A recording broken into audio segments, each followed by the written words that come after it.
Hey, this is Big Papa Pump Scott Steyer, and you're watching WTF Podcast, hosted by Devon and his other co-host, Austin, who are self-admittedly a couple of fat asses. And everybody knows I hate fat asses. So put the Twinkies down, stop eating the potato chips, stop putting extra mayonnaise and mustard on your Whopper, and stop being a couple of fat asses.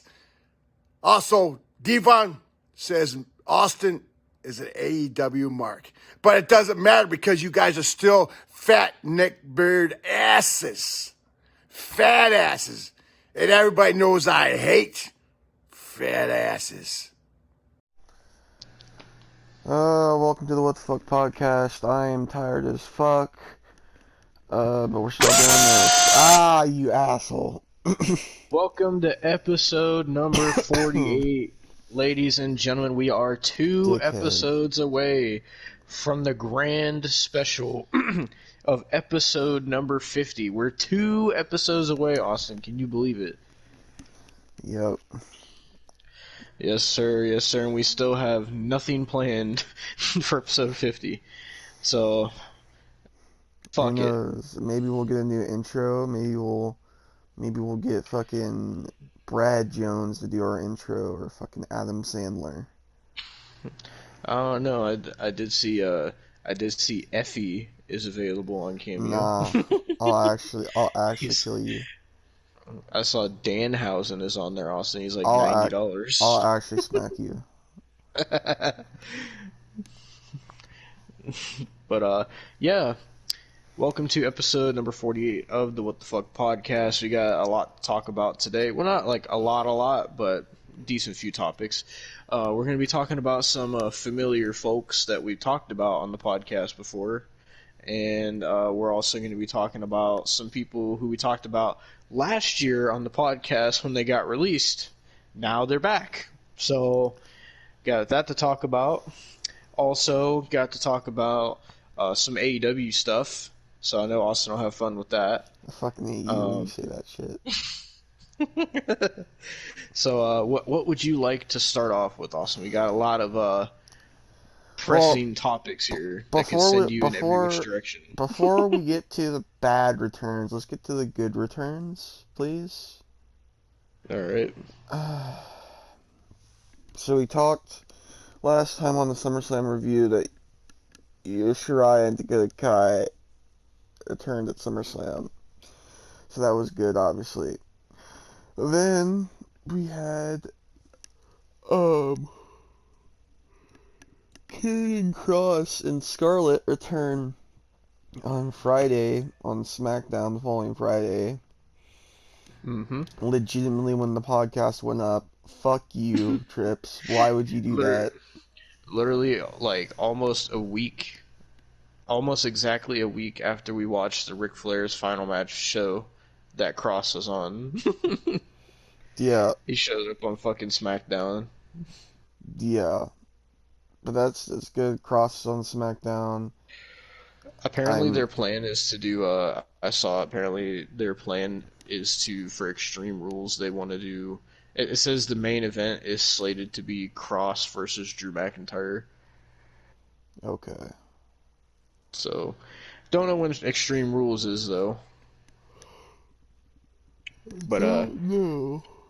I think it's yeah, in we had October. Kross and Scarlett come back. They injected Kross into the whole Roman Reigns and Drew McIntyre thing, which is interesting. Did you see Kross's promo that he did? I actually haven't. I haven't been able to watch SmackDown. Oh, it was pretty good. Let me see if I can find it. Well, if he wrestles like he did at Ric Flair's last match, I will fucking explode. Oh my god, you know what? Now that I'm about to play this Kross promo, I'm remembering, you remember that segment we used to do on the podcast? What Where I segment? would play Kross's promos every week, because it would be like, what did Kross do on Raw Fallout this week? Oh, you fucking asshole, don't remind me. Dude, as soon as I type in Kross on my YouTube, like, it still brings up my old YouTube history, so all I see is, like, Kross, Raw Fallout. God damn it. We're bringing back the segment. What did Kross say on Talking Smack this week. I was playing. Oh, Okay, so here is the promo, Austin. It's chaos. Opportunity. Chaos to present itself. Last week, that is exactly what happened. The rebirth of a darkened soul. Drew McIntyre, Roman Reigns, the chosen ones. Must be nice. Us, cast out of paradise, disregarded like a broken toy, to be forgotten. But we never forgot. We prepared, and we waited for the perfect time to strike with vengeance. Everybody knows about the bloodline. Now we're going to show them the new timeline.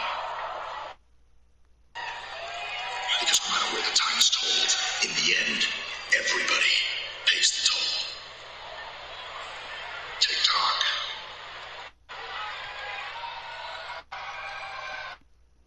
That was pretty much it. yeah, it was good. To think, Austin. 2 weeks before this, Cross had that terrible match on Ric Flair's final match. Just, I don't want him to wrestle like that ever again. I swear to God. If he tries to wrestle like that against Drew McIntyre, I swear to God. I don't think Triple H will let him wrestle like that, especially if it's not. Especially since it's gonna be on like a big fucking stage, like fucking whether it's on Extreme Rules or whether he wrestles on SmackDown before then. Like I don't think they're gonna let him wrestle like that. I hope to God they don't. I feel like they're, especially now that Triple H is in charge, he's gonna try to make Cross how he was in NXT. Please do. Which we'll get to this later, but we do have some news on NXT as well. Yeah. But yeah, Cross and Scarlett are back. I'm excited to see what they're gonna do. Before the bad return, we had one other good return because that means we have the return Yes. of a segment to the podcast that we haven't had in a long time. Index forever, baby. Which actually, well, you didn't see NXT Heatwave. They actually had an Index segment on there. Oh yeah, I saw it. Trust me, I saw okay. that segment at least. Yeah, so the Index segment is back. Don't know really how long, considering Dexter Lumis is on Raw and Indy Hartwell's on NXT, so I don't know. Unless they bring her up, I don't know. We'll see what happens. She's doing nothing in NXT, so I wouldn't be mad if they brung her up. So, like, the next week after Cross came back, Dexter Lumis showed up at the end of Raw. They're doing, like, this whole weird storyline with, like, there was, like, a car crash in the background and, like, someone getting chased by security in the background and, like, all this weird stuff has been going on. And for the past couple weeks, they've been having, like, Dexter Lumis pop up at random times, and he keeps getting arrested. So I don't really know what their plan is for Dexter Lumis. Like, I don't know where this is going, but I'm intrigued. I don't know. Before we get to the bad returns, I do want to say, Trips, you could really redeem yourself with the bad returns if you just do one thing for me. Oh, God. Bring back Bray, please. Please, for the love of God. Bring back Bray. And don't be doing what people are saying, oh, mix the Fiend and the Eater of Worlds character together. That would be great. No, don't do that shit. Don't listen to What Culture. What Culture are a bunch of pussies, alright? Just bring him back how he was. It's fine. So you Please. want him to be the Fiend? Yes. Because I've seen people saying that they want him to go back to being the old Bray Wyatt because they I said can't. they're like the Fiend is a Vince McMahon thing, even though it's not. No, it fucking wasn't. It was a Bray Wyatt thing, you dumbasses. And for two, Vince ran the Eater of Worlds into the ground. Why do you think fucking Bray had to do something else? I don't know. I've seen people saying they want like if Bray comes back, they want him to reunite with Alexa, but I don't really want that, to be honest. He'd be better off on his own. We've seen a year's worth of him being with Alexa, and it was not good. I mean, to be fair, he was better when he was with Alexa, like they were both like, together. But when it was just her, that's when it soured on us. Yeah, I don't know. I've been seeing on Twitter everybody saying, "Oh, Bray Wyatt could return at Clash at the Castle and whatever." But I Did you see mean, Did you see that thing that they teased on Raw, where like when oh yeah, with the glove. yeah Yeah, and everybody's like, they're like, "Oh my God, it's the Fiend! Oh my God!" And then like people were like, "No, it's Dexter Lumis, fucking idiot." yeah But I don't. I mean, I don't know, because I mean, it could be Dexter Lumis, but I mean, that it that seems like glove they're looked trying to plant seeds with stuff. that glove looked exactly like the Hurt and Heal glove. Like it had the lettering and everything. If you zoomed in on it, I did my detective work. All right, Detective Austin. fuck you. Sherlock Austin. Oh, fuck you. Austin said, if you zoom in on this frame, on this one specific pixel, you can confirm that it is Bray Wyatt. But dude, like, fucking, there's been rumors about Bray coming back since fucking Hell in a Cell. Because I remember everybody's like, "Oh, Bray's gonna show up at Hell in a Cell tonight, and he's gonna attack Cody and Seth," and then that didn't Yeah, and happen. what Oh, happened? Bray's gonna show up and win the Money in the Bank. Oh, the vignettes, that's Bray Wyatt, and it turned out to be Edge. And now we got this rumor of him being at Clash at the Castle. But I don't know, because now they're doing Roman and Drew at Clash at the Castle, but now that they got Cross involved, I don't know if Cross is going to get involved in that match at all. I don't know what the fuck, because I've been seeing stuff about Bray Wyatt coming back at Clash at the Castle. I've seen people saying that Tegan Knox is going to come back at Clash at the Castle, and fucking Johnny Gargano, Candice LeRae. I'm just like, I don't fucking know. Honestly, like anything can I fucking don't happen. care about anybody else. Just give me Bray, please. I'll even if you have to, if it's like a fucking like, oh, I have to sign him because he's his brother. Sign Bo back too, if that's the thing. If that's the fucking deal, I don't care. Just please sign Bray. You know who I Please. hope they sign?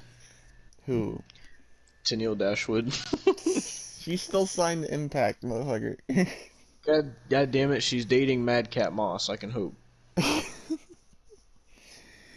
Oh man. Well, I mean, Fucking. Triple Did you H was. see about the AEW people that want to come back to WWE? Yeah, Triple H was trying to actually sign an AEW person that was still signed to AEW. Yeah. I saw people like Andrade and Miro and a couple other people like wanted out Yeah. apparently. And fucking. Oh, did you see what Dustin Rhodes said about that? He's Yeah. he's like if you don't want to be in AEW anymore, then get the fuck out. We don't want you here. I was like, all right, well, someone's salty that Cody's not there no more. Fucking keep wrestling on fucking Rampage there, bud. It's But more like Dark. Rampage is actually televised. nobody watches either show anyway, so it doesn't matter. More people watch Rampage than they do Dark. Are you sure about that? I'm pretty sure. I don't know, man. I've been hearing Rampage has been doing pretty fucking stinky lately. Oh, they do bad, but Dark. I'm gonna tell you, Rampage gets like at least 200,000. Let me look at Dark, like latest Dark. Dark usually gets 200,000 on YouTube. AW Dark. Didn't think you'd be searching that today, did you? Yeah, fucking the one that came out a day ago, 182,000. So they're still Dark is still losing to.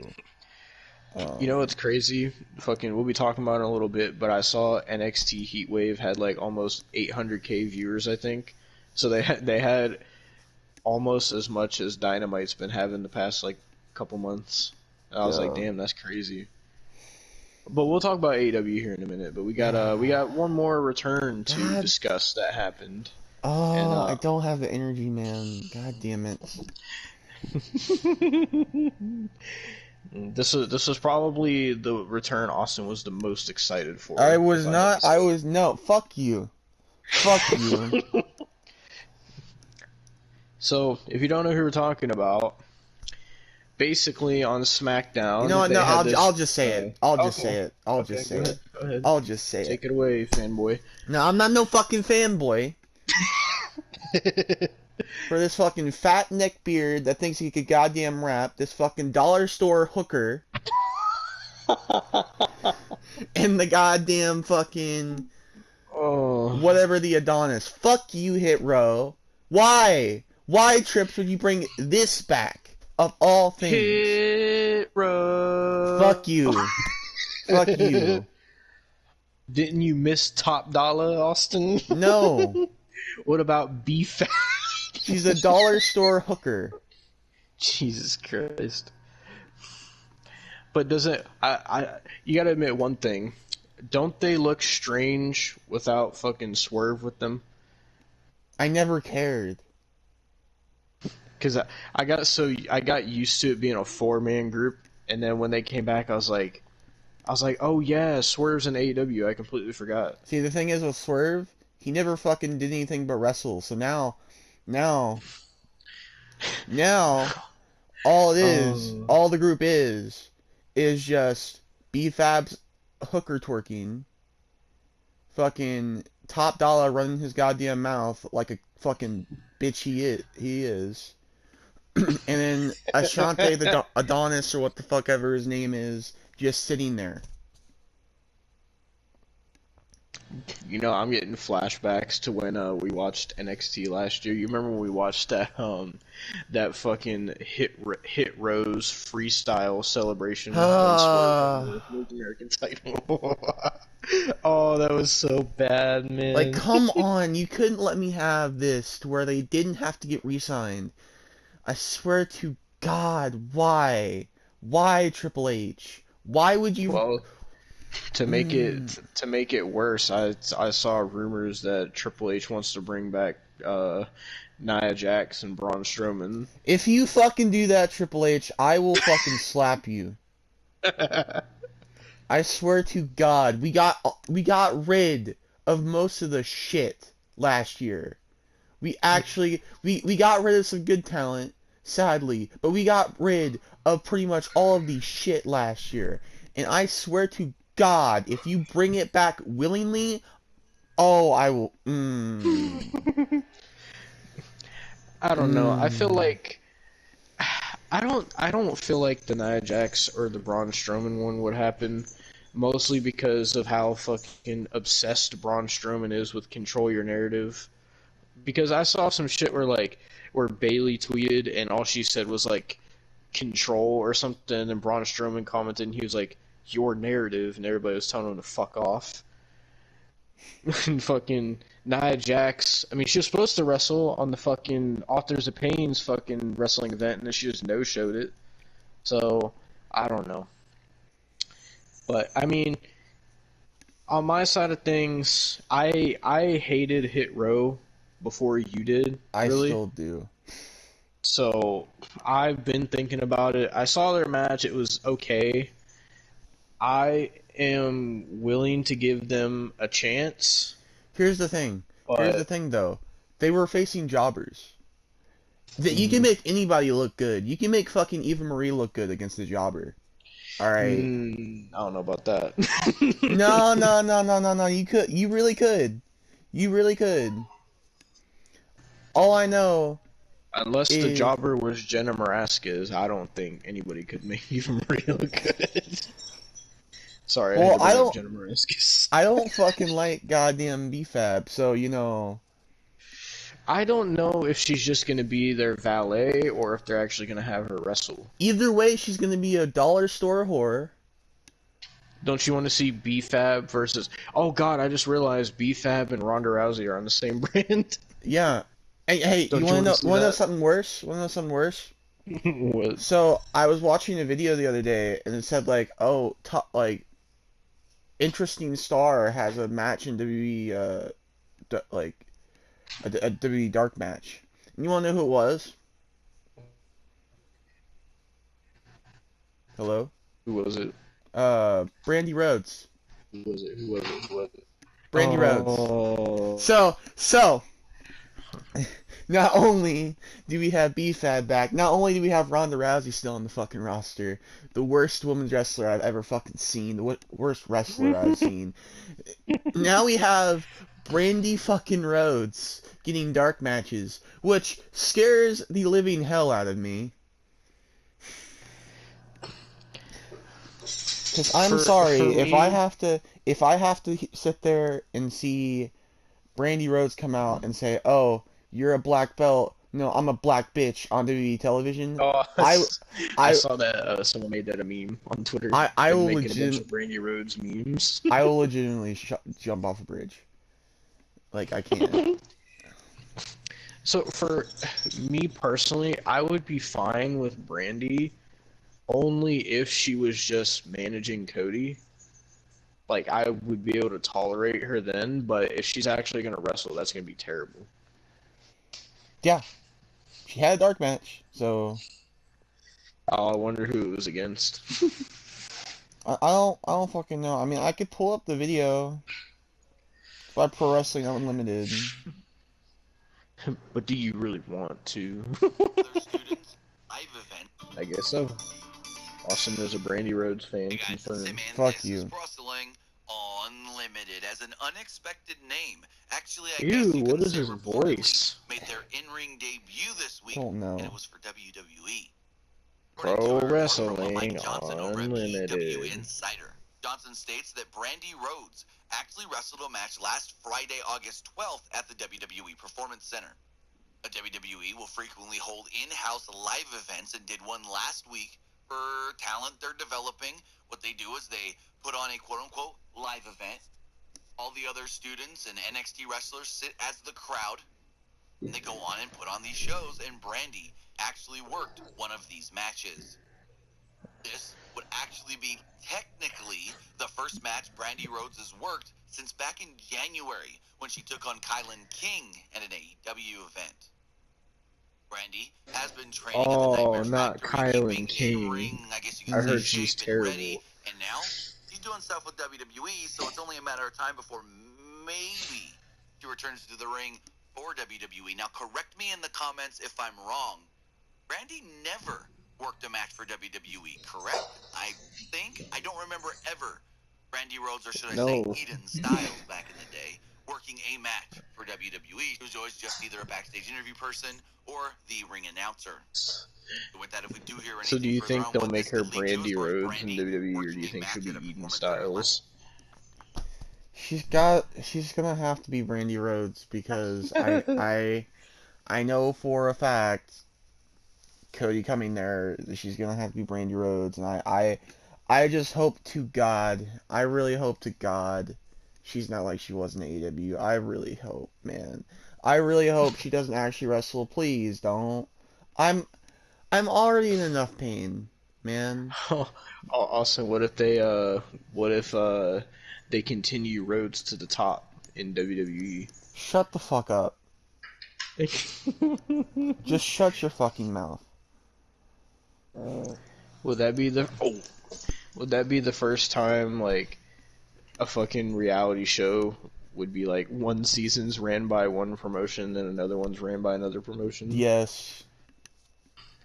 Let's make history, Brandy. No. No. No. Don't give her that fucking option because then she'll fucking try it. Austin needs some of your whoa baby wine. No. No. I need whatever Triple H is on right now to get back Hit Row and then fucking let Brandy Rhodes wrestle a goddamn match. That's what I need. What type of fucking somas are you on, Trips? I thought you stopped doing that after the fucking heart palpitations. I bet you if he brings back Bray, you're gonna fucking suck his dick. That's the only way I will forgive him for doing both of these things. So you're not even gonna give Hit Row a chance, Austin? Fuck no. What if they turn out to be good? How do you know? Good. Maybe Swerve was holding them back from their real potential. If they drop the rapping gimmick, I'm fine with it. I just think the rapping gimmick is fucking stupid and it's cringe. I just still think Like, Decap's a fucking whore, so... Like, I'm fine if they do the thing where they're like, oh, if you didn't know, now you know, that's fine, but I don't want them to be doing, Hit Row's freestyle celebration, and they're gonna be freestyling to the ring and shit. We already get enough of that with fucking Max Caster, who can't have a single fucking rap verse without mentioning WWE in it. Yeah. But, I'm willing to give Hit Row a chance. I'm not. If they're shit, they're shit. But if they somehow turn out to be better, then that's good. If they're shit, I'm gonna say, I told you so. And if they're not? That's just not a possibility, Devin. Okay. With BFAB on their team, not a possibility.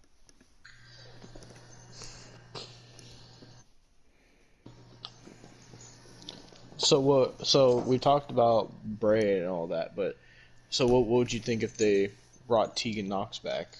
Because I've been hearing rumors about her. I mean, it's fine. What about Johnny Gargano? Because a lot of people are excited for Johnny Gargano. I really don't want to see Johnny's same face back, honestly. Like, I don't care. I wouldn't care. Like, but people want DIY back. I am actually, surprisingly, since Triple H has taken over, I've enjoyed the pairing of Miz and Ciampa. I don't know if you have or not. But yeah. it's actually not bad. So, fuck DIY.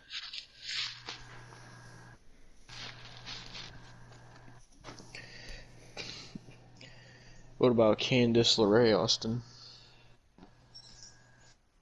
I mean, I could stare on her at her ass online. I don't have to fucking watch her on television to stare at her ass. So. And Austin's back to hating everything, apparently. I don't hate everything, motherfucker. No. If it's not Bray Wyatt, Austin doesn't want it. Because okay, here's the thing. It would be fine if Tegan Knox or Johnny Sameface came back. I don't care. Like, I'm not gonna hate it, per se. I'm not gonna hate if Candice LeRae comes back. It's whatever.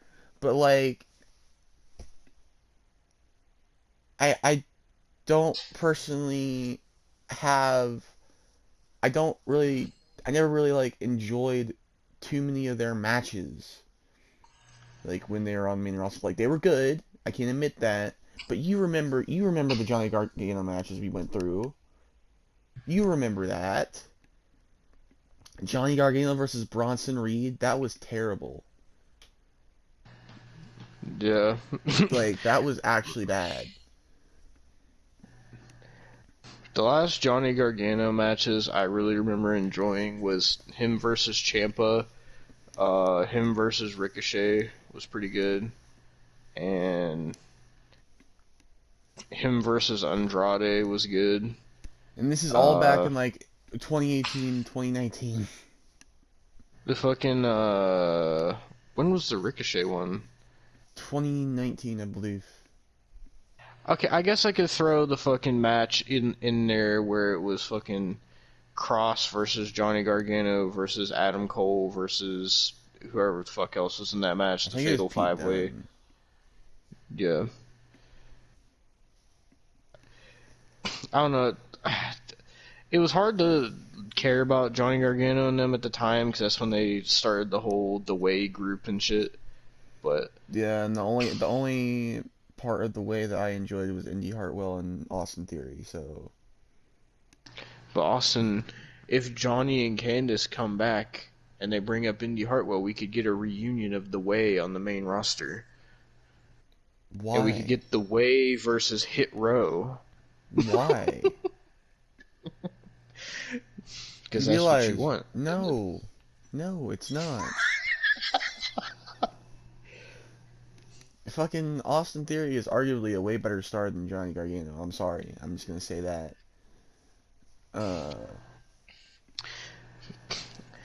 I'm really starting to wonder at this point, like, do you think because they teased it at SummerSlam already. I feel like they might tease it again at Clash at the Castle. So do you think they're trying to make it a thing of, like, when Austin Theory actually for real cashes in, like, he's gonna win it? I hope so.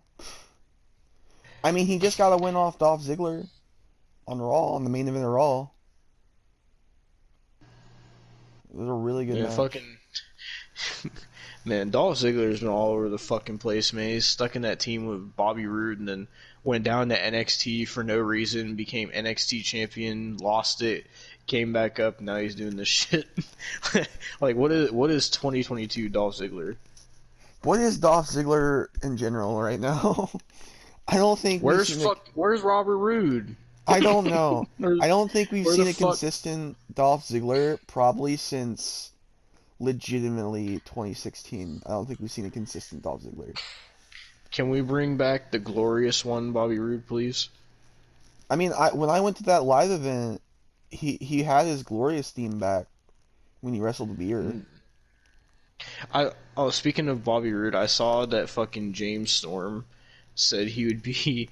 This is like a couple weeks ago. I saw this. Like, James Storm say he would be open to coming to WWE to reunite Beer Money. Bro, you legit had your chance like twice. And you're gonna say this now. Fuck you. That's because he's on fucking mid-packed.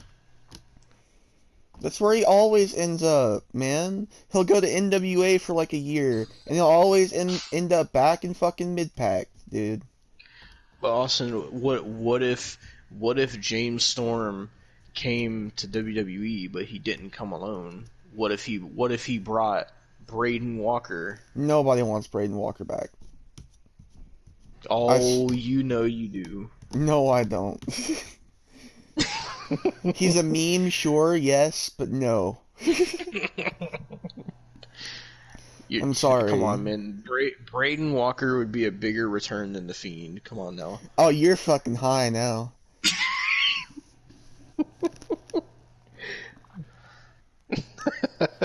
I hope, just for that, I hope The Fiend comes back and just annihilates Braden Walker if he comes back. Well, I mean, there's people that I want to come back, but it's little too late for that now, unfortunately. Who do you exactly want to come back besides Neil Dashwood? Well, couldn't talk. Tennille Dashwood was definitely one. I feel like she never really got to do anything in WWE when she was there. I think she was NXT Women's Champion, but like she never really got to do anything on the main roster. I don't think she ever got a championship. Fucking Tennille Dashwood is definitely one. The fucking ones that I say is too little too late now is the Hardys, obviously.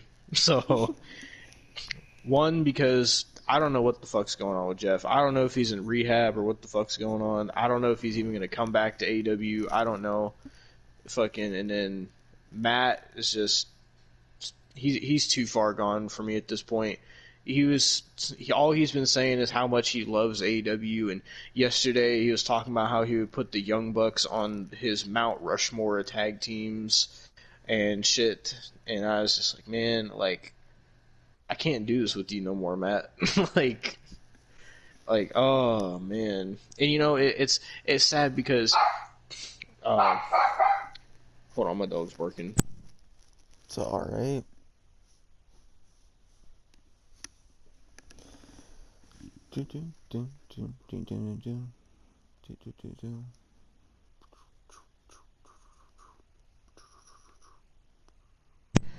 But I was saying it's sad because the other day I saw this match come up in my recommended. It was from I believe 2019.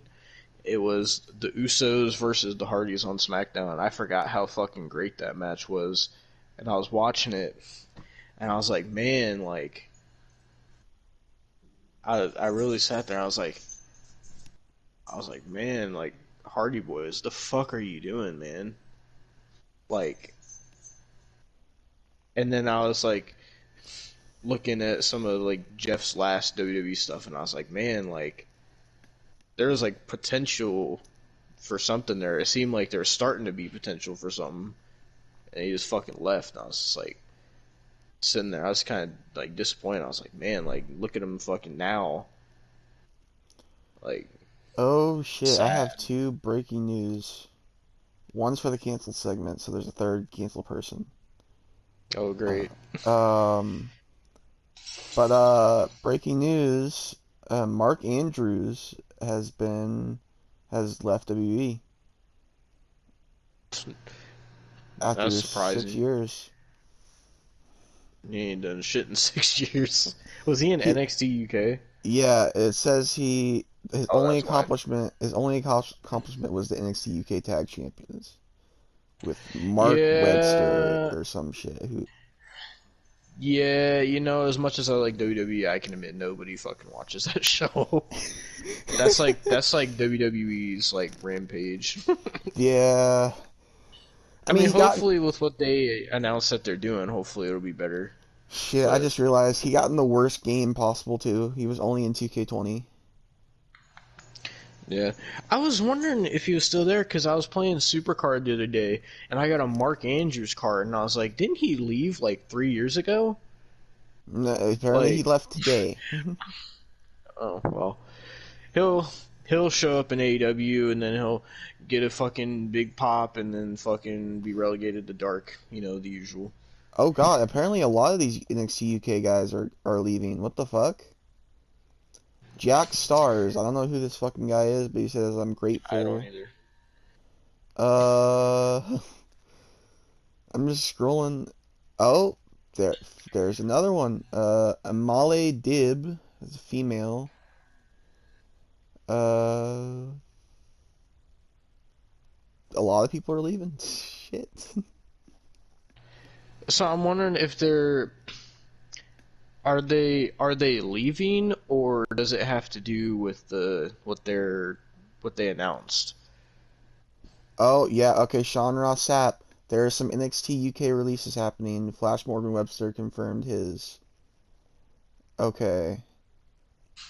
Bro, I So. remember the first time I heard of Flash Morgan Webster is when I first started playing Supercard again, and I got a fucking Flash Morgan Webster card, and I said, "Who the fuck is this?" I had never heard of him before. The Wild Boar has been Oh, released. oh, I remember when you roasted him, and you're like, I said Wild Boar, and you're like, "Excuse me, what?" Oh, I wonder if what was that fucking fucking Tyson T-Bone? Is he still there? I don't know. Or whatever the fuck that was. Let me check. Tyson T-Bone, I think it was called. Tyson T-Bone.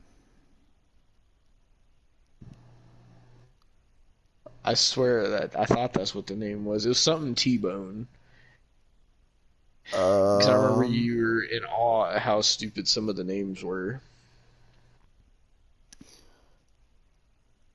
Oh dude, he doesn't even have a Twitter no more. Oh God.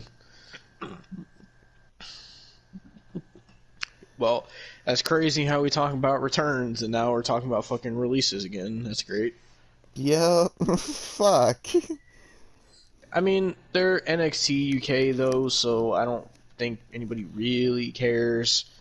I You'll mean, as say long as that. it's not anybody like what? You'll say that, and then fucking Blair Davenport gets released. Oh no, she's fine. She's on NXT now. I know, but I'm just saying. They're You'll say they're that, and then somebody fucking probably. huge will get released. I don't think people are gonna care as long as it's not people like Tyler Bate and Miko Satomura and Blair Davenport and like people like that. Trent Seven. Oh yeah, I forgot about him. Isn't I wonder if they released fucking Joe Coffey. I haven't seen anything about that yet. I'll keep you updated I through the did see podcast. was he in the group called Gallus or was that someone else? Joe Coffey? Yeah. Oh, he's the leader. Oh, well they showed up on NXT, so never mind. Okay. Because I saw a thing that said like Gallus showed up, and I was like, oh, okay. But, well, I guess since you brought that up, might as well transition that into the NXT news then. Because, fucking, today, so earlier this week they had NXT Heatwave, which was a great show. A lot happened. Basically, they're doing this thing now where people from NXT UK showed up, like Tyler Bate, Blair Davenport, Gallus, etc. And at the end of the show, they had a stare down with the UK champion Tyler Bate and NXT champion Braun Breaker, and they announced that there's going to be a show called Worlds Collide, and it's going to be NXT UK versus NXT. And after that, they said that NXT UK will be no more, and it's going to be known now they're next year in 2023 they're going to be opening a new branch of NXT, and it's going to be called NXT Europe. They announced that today. So apparently this is something Triple H wants to do. He wants to expand NXT across the globe, I guess. So I don't know what other NXTs he's going to open up. Well, So it might be like 10 different NXTs we have to watch. well, I will say he did want to open up a NXT Japan at one point because he was going to buy Stardom. Like he was trying to get Vince to buy Stardom. Not even joking. Doesn't New Japan own Stardom? I think so. Well, I mean, I'm pretty sure AEW uses people from Stardom, I think. Yeah, I could be but wrong. that's some news about NXT, and that's all good and all. But you know, the most disappointing news about NXT of recent: Cora Jade and Braun Breaker are now a thing. How is that gruesome? It's gruesome in my heart, man. All right. Give me a second. You know she was in a fucking relationship before that, right? I know.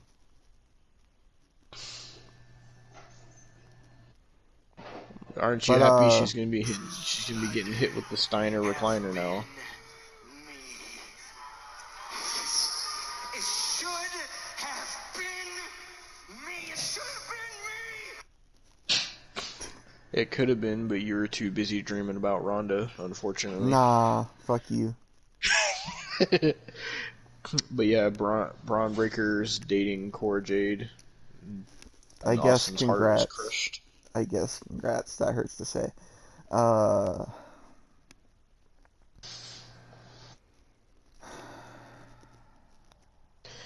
another. Do we have any well, reviews on this fucking podcast episode? Are we? I don't think so. We have or I didn't think so. Is that what you're trying to say? Because we haven't released that one yet.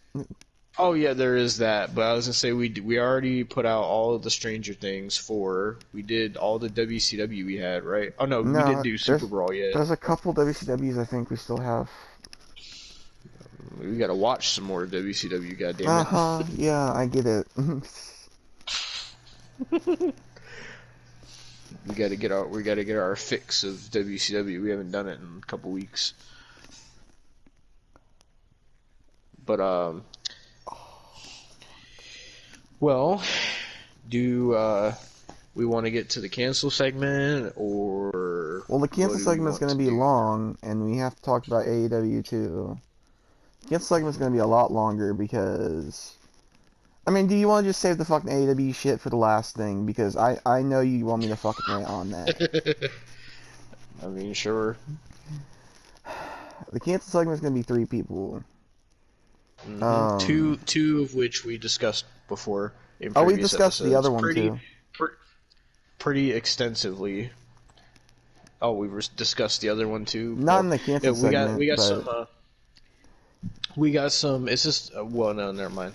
Well, we got some repeat offenders here on the cancel segment. Apparently. Well, let's talk about the one that hasn't like offended until now. Oh, Lana. Man. Lana? Yep. The fuck? What the fuck? Hold on, that was fucking out of left field. Yeah. Okay. What the fuck did Lana do? Okay. What? So people have been pulling up back her old tweets, and these are real tweets. Oh. The neckbeards. No, they're pretty racist. Here's one. Rihanna sings about how chains and whips excite her. I wonder if her ancestors felt the same way. Oh, Jesus. Wow, only you. That might explain why I saw Lana put something on Twitter. Hold on. Because she put like an apology, I think. There's more.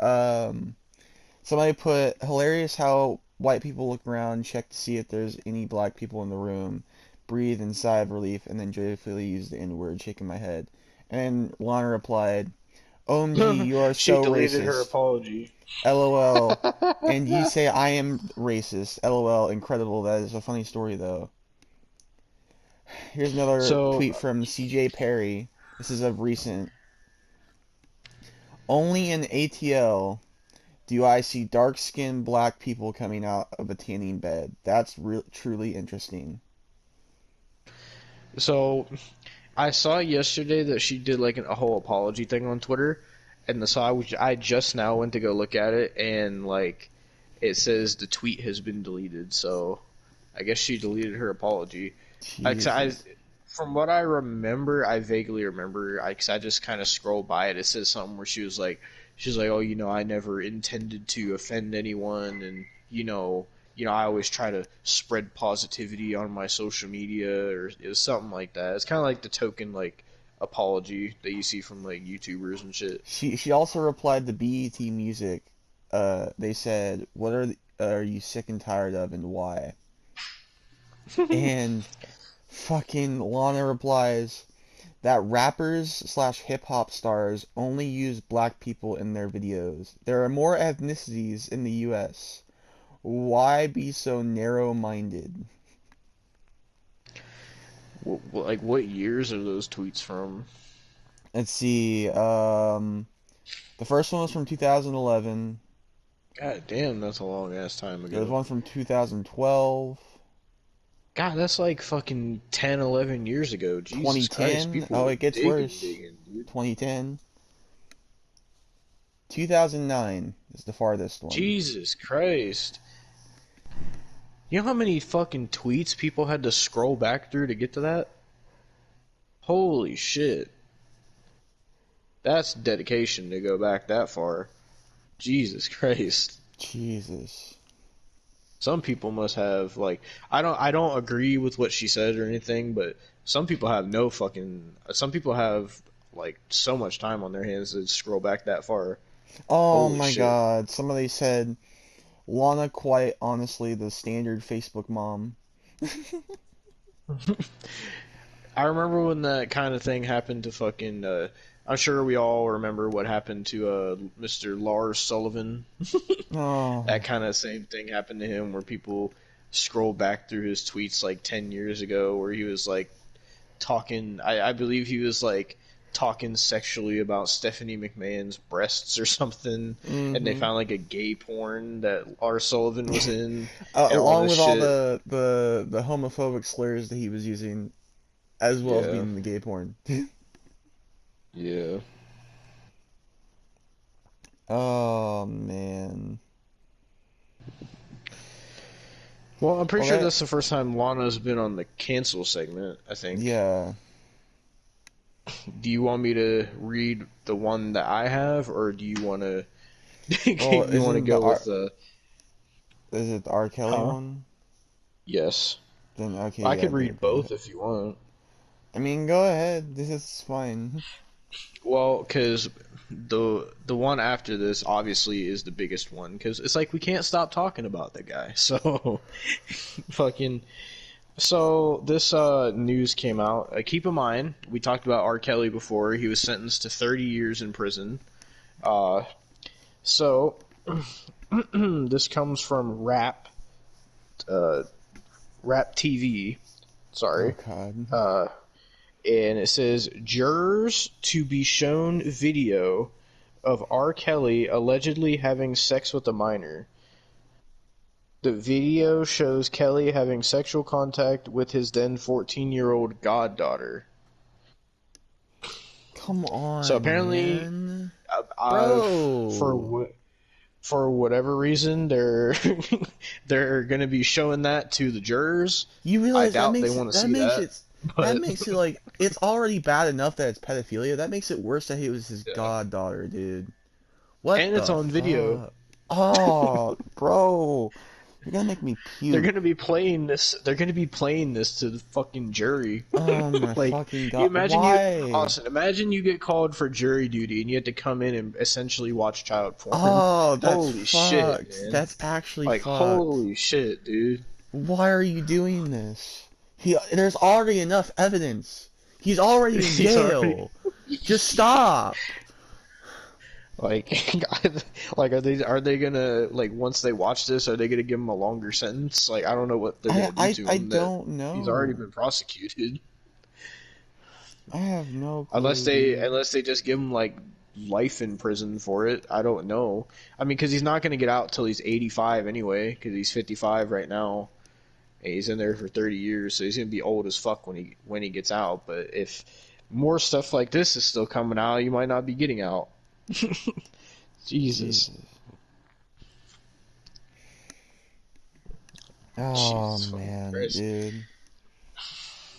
Hey, well, let's talk about the person that we talk about like about every week now. Ezra Miller or Ezra You know, Miller, however you fucking say it. I guess when R. Kelly was talking about taking his key and sticking it in the ignition, I guess he didn't Nah, specify stop, what kind of car he was putting it stop, stop. Oh my God, stop. in.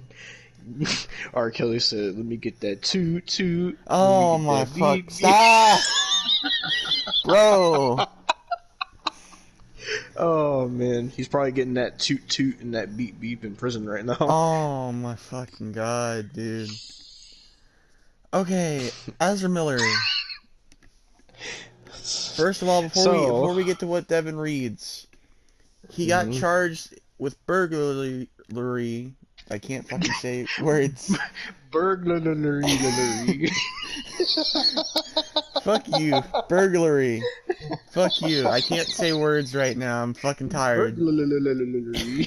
Go fuck yourself. In Vermont. Go ahead. Go ahead. Go ahead and read it. So this comes from Geek Facts.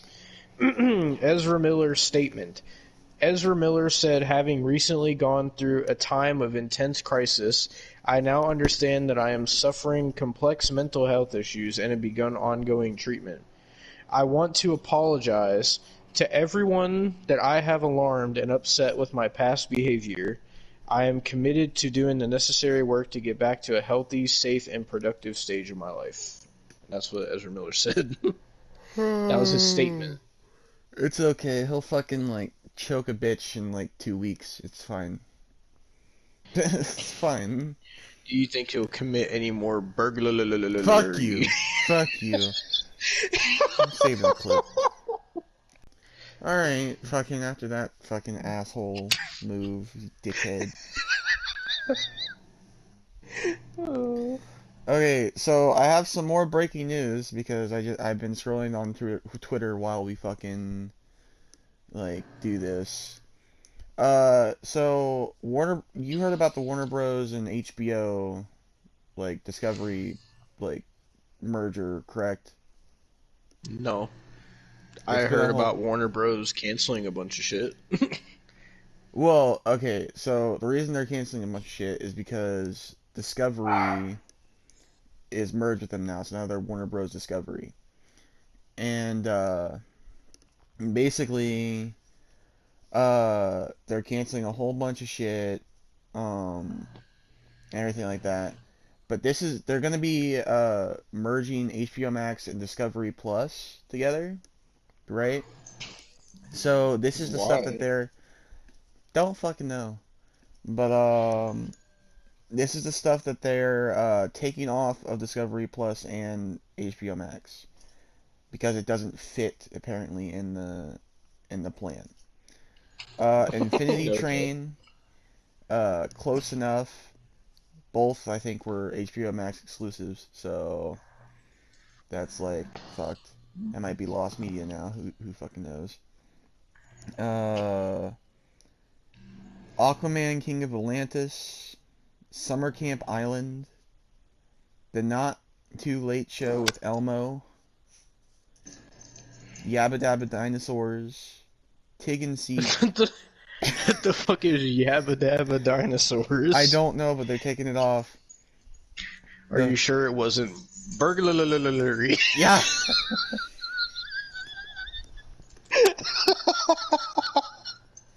This is why I drink.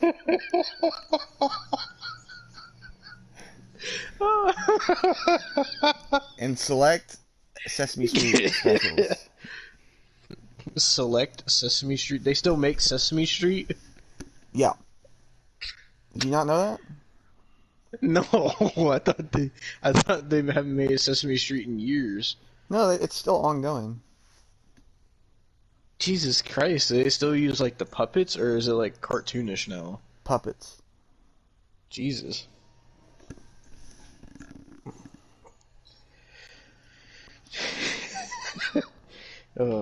I know it's switched from like an hour to a half an hour though. God, Sesame Street was an hour? I don't remember it being an hour when I was a kid. Yeah, it used to be an hour. Jesus. So were you a Sesame Street kid or were you a Barney kid? It was both actually. I was kind of both. I think I was more Sesame Street though. No, actually I think I might have been more Barney actually. And my dog just fucking stole my slippers. Nice. But yeah, fucking I really don't remember a lot about like either one of those shows, honestly. Because I watched those when I was real little, probably like 3, 4 years old when I used to watch them. Jesus. You know, there was actually a Sesame Street episode recently that that was lost for like 40 years, and now it's been found. So, do they still make Barney then? I don't know. Oh goddamn, Alexa Bliss. Sorry, I was looking on Twitter. Let's see. Because I was told when I was young that Barney the dinosaur got canceled.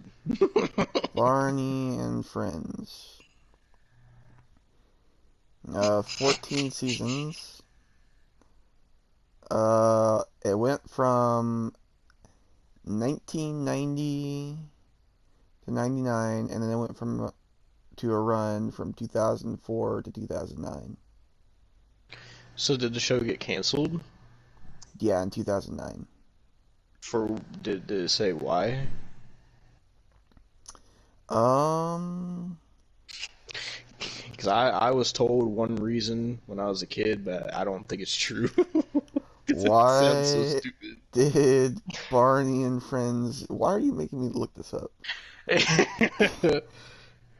Numerous lawsuits, the rise of public scorn, or the rapidly changing conventions shaping children's television shows in the era of post-digitalization could explain why Barney was canceled in 2009. That's not the reason I was told.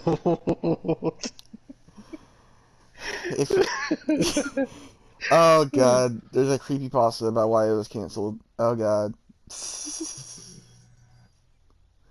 Jesus. Why That is why were you told it was canceled? So, when I was younger, I don't remember what year it was. I was probably like 10, 11 at the time. So, probably around like 2009, 2010-ish.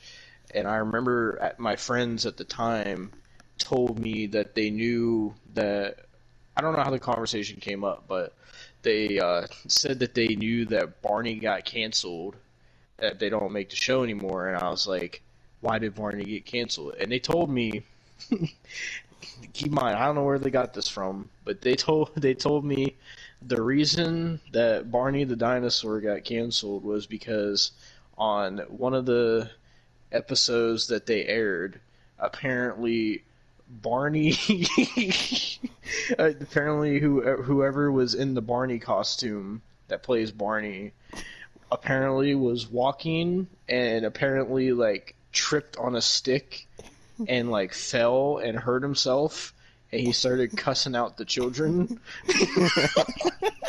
Yes. And then they said that people got so angry that Barney would say that they canceled the show. Hang on a minute. Barney and Friends cusses. I doubt that it's true. I'm actually like, yeah, okay, so this was a rumor then. Okay, this was a rumor, a very popular rumor that was confirmed to be as false. Oh god, Wait, hang on. The one I just said? Yes, because I just looked it up. Jesus. And there was also a rumor that the person in the dinosaur costume did cocaine in the costume. Oh, Jesus. Why does it always come back to cocaine with everything we talk about? I don't know, but it was also Fucking confirmed hell. as false. Although there was a thing in the 90s where people hid cocaine in Barney the dinosaur dolls at like stores, and that's how they would deal. So yeah.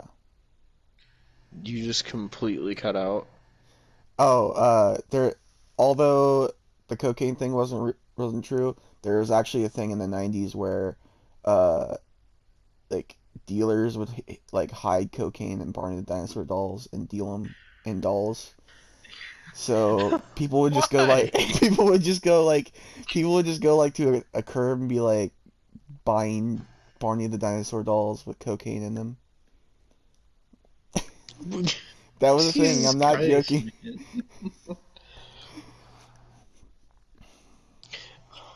Like, what? Hiding cocaine in Barney fucking, like the plush toys? Yes, the dolls. Like the plush Barneys? Yes.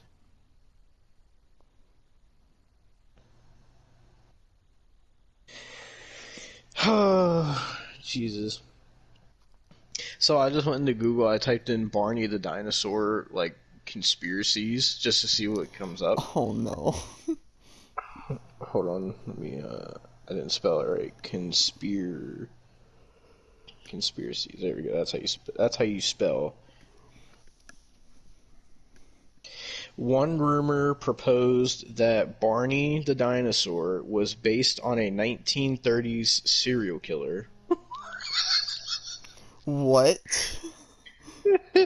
Another false rumor claimed that the purple dinosaur children's host Barney had cocaine hidden in his tail and would frequently use profanity with child actors. Hold on, let me click on this. Fucking what the fuck? God damn it.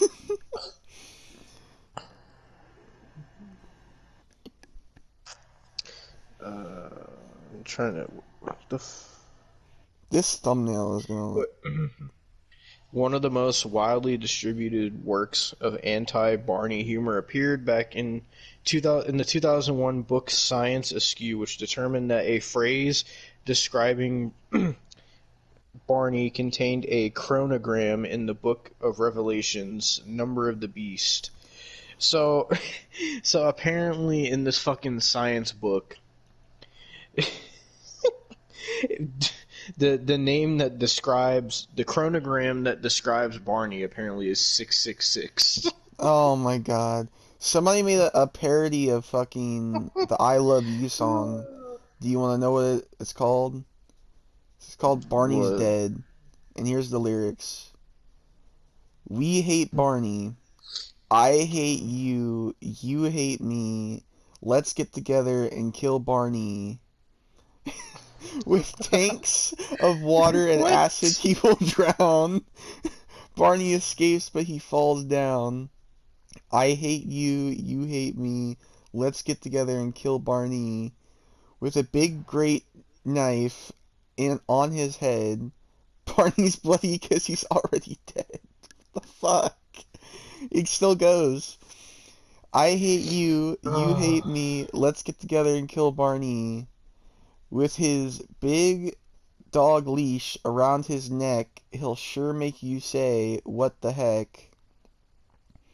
I hate you. You hate me. Let's get together and kill Barney.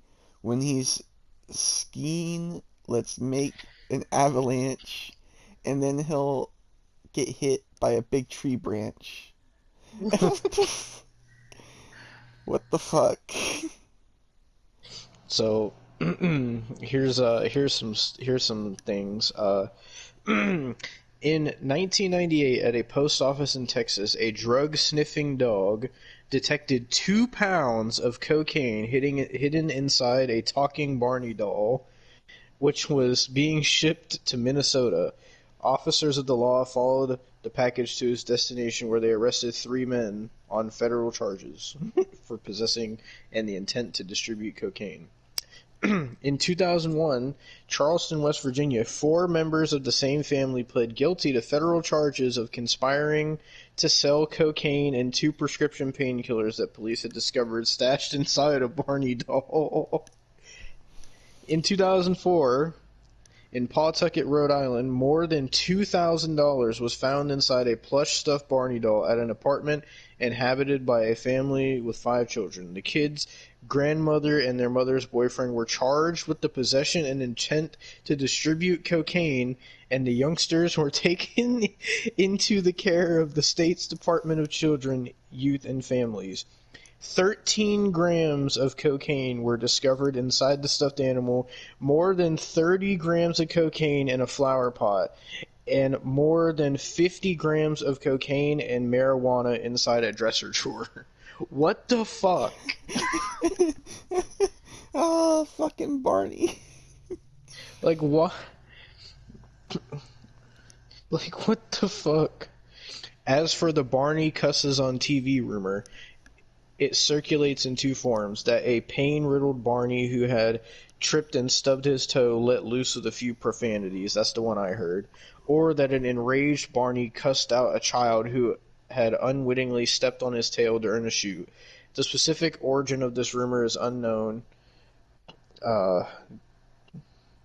That's pretty much that.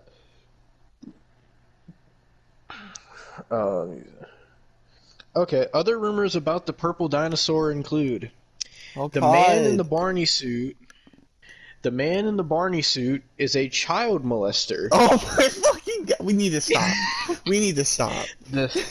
The same rumors have been whispered about Mr. Rogers. Neither case turns out to be true. In an expansion of that rumor, the convicted pervert is playing the part of a purple dinosaur as part of his sentence. What? Barney Hang Another on, hang rumor. on. Before you get to that, how would that even make sense? Why would they let him around kids, you dumbasses? I don't know, That's man. stupid. That's actually dumb. Like, are you on benefits? Another rumor is that Barney murdered a child and was jailed for his crime. What? And the last rumor, an actor who portrayed the Barney character committed suicide, or 4 such actors who played the character did. In an expansion of the suicide rumor, the Barney portrayer who offs himself does so while wearing the costume, resulting in the discovery of a hanging Barney. How would that work? Christ. What the fuck? What are you fucking sickos, man? You people are sick in the head. If you want to see where these are from, it comes from www.snopes.com. That's where I read those from. You sick human beings. Oh, the dark truth about why Barney and Friends was canceled. Let's see what this says. Oh my god, stop. We're going down a Barney rabbit hole. Oh, man. Oh, I'm trying to see what it says here. So where's the dark truth at?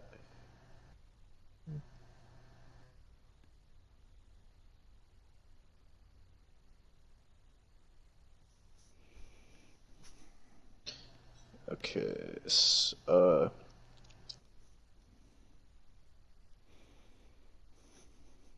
starting in 1997, the San Diego Chicken would run comedy sketches showing Barney getting beaten up pretty badly.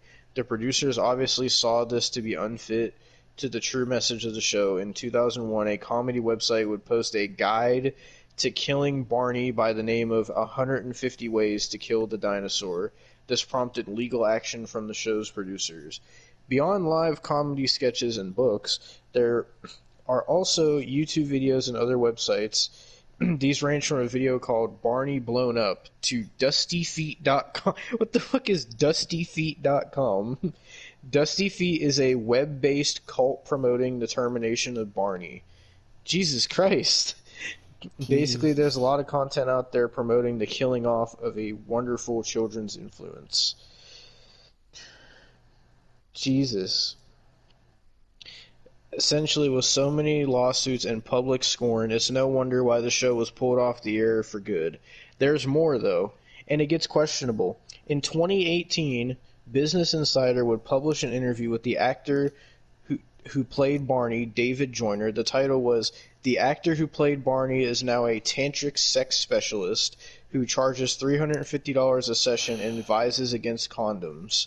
He only accepts female clients." What the fuck? The actor has spoken out in appreciation of Tantra and says it's actually inspired by his portrayal of Barney. Following this, PBS did not release a statement on why Barney and Friends was canceled, but with that in mind, maybe it's not all so mysterious. Barney and Friends was actually first canceled after its initial 30-episode order due to PBS cost-cutting, but there was such an outcry that the show was renewed and ran for a total of 14 seasons and 268 episodes, ending in 2010. In between there were video specials like Barney in Concert and Barney Live in New York City, a national stage show titled Barney's Big Surprise that played in 60 cities, and the feature film Barney's Great Adventure. With a new movie currently in development on the Peacock streaming service, announcing a 3-part documentary for 2022. What? No, man. What the fuck? Why? Peacock. No. Why? Before you How ask, I'm is not there a watching new it. Barney movie in production? Before We're you gonna ask, I'm have not to, watching. man. No, we're not. No, we're not. Come on, Austin. We have to. You know what we went through with they/them, man. Why don't they? Here's an idea. Why doesn't Blumhouse make like a Barney horror movie? I will actually punch you. I will find a way to go like get myself to Ohio today and fucking punch you straight in the face. That's the last thing I'm reading about Barney. We'll leave the Barney topic off on that. You're an A ass. 3-part fucking documentary about Barney on Peacock. Oh, why though? I don't know. They must have heard your outcry No, for more man. Barney. Oh I never man. talked about Barney more in Oh my life than I have today. man, I bet there's like the same amount of like conspiracy stuff about Sesame Street as well too. Oh, we could look it up. I could look it up. I don't know if it's gonna beat fucking all the Barney shit, but Sesame Street conspiracies. God, you're probably gonna get all those YouTube channels like, oh, uh, Sesame Street wasn't real. It was a dream inside of the mind of like a disabled person or something. Like I always see One those stupid ass conspiracy. conspiracies like that. One conspiracy is that it's a theme. The theme song contains secret instructions. Secret Okay, instructions for what? yeah, yeah. Okay, so according to a Reddit theory, the Sesame Street theme song isn't just catchy; it's code. The lyrics spell out how to get to Sesame Street quite literally, giving listeners clues on how to access the fantasy land. It must be a sunny day, as the repeated line goes. You must bring a broom, sweeping the clouds away, and you have to give an Oscar the Grouch the password. Everything's okay. A-okay to gain entrance. Make sure to memorize all the steps before the you attempt. What the Oh fuck? my god. Sesame Street is a rehab center for monsters. Uh, Sesame Street is populated with the stuff of nightmares. There's a gigantic bird, a mean green guy who hides in the trash, and an actual vampire. These things should be scary, and some fans can contend that they used to be, but then the creatures moved to Sesame Street, a rehabilitation area for formerly frightening monsters in the community. Jesus Christ, man. What the fuck is this? Oscar's trash can is a TARDIS, like from fucking Doctor Who. Oh my fucking. Jesus. What the fuck?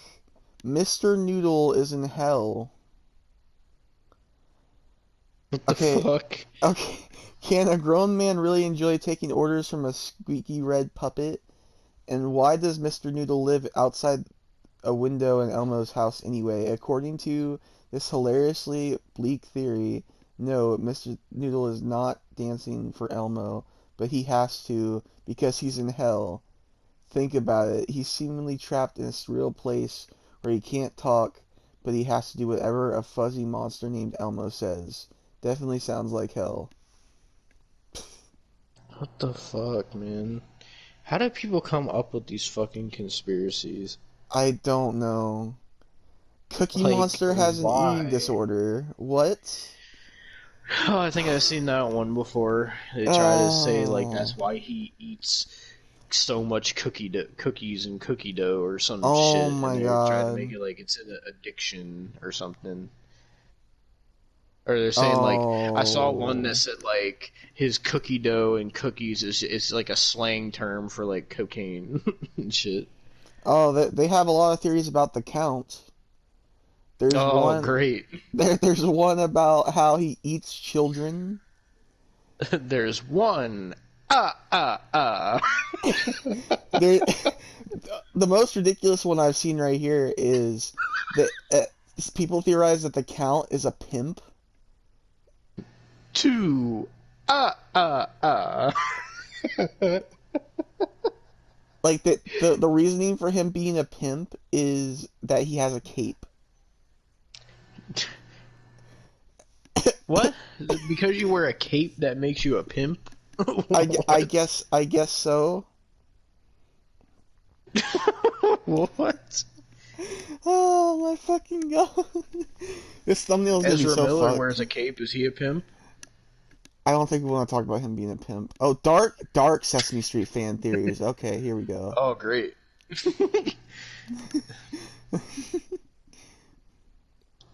Let's see. Uh,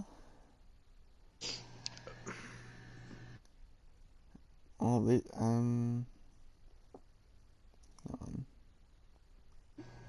don't know how these are dark. This These weren't dark at all. What the fuck?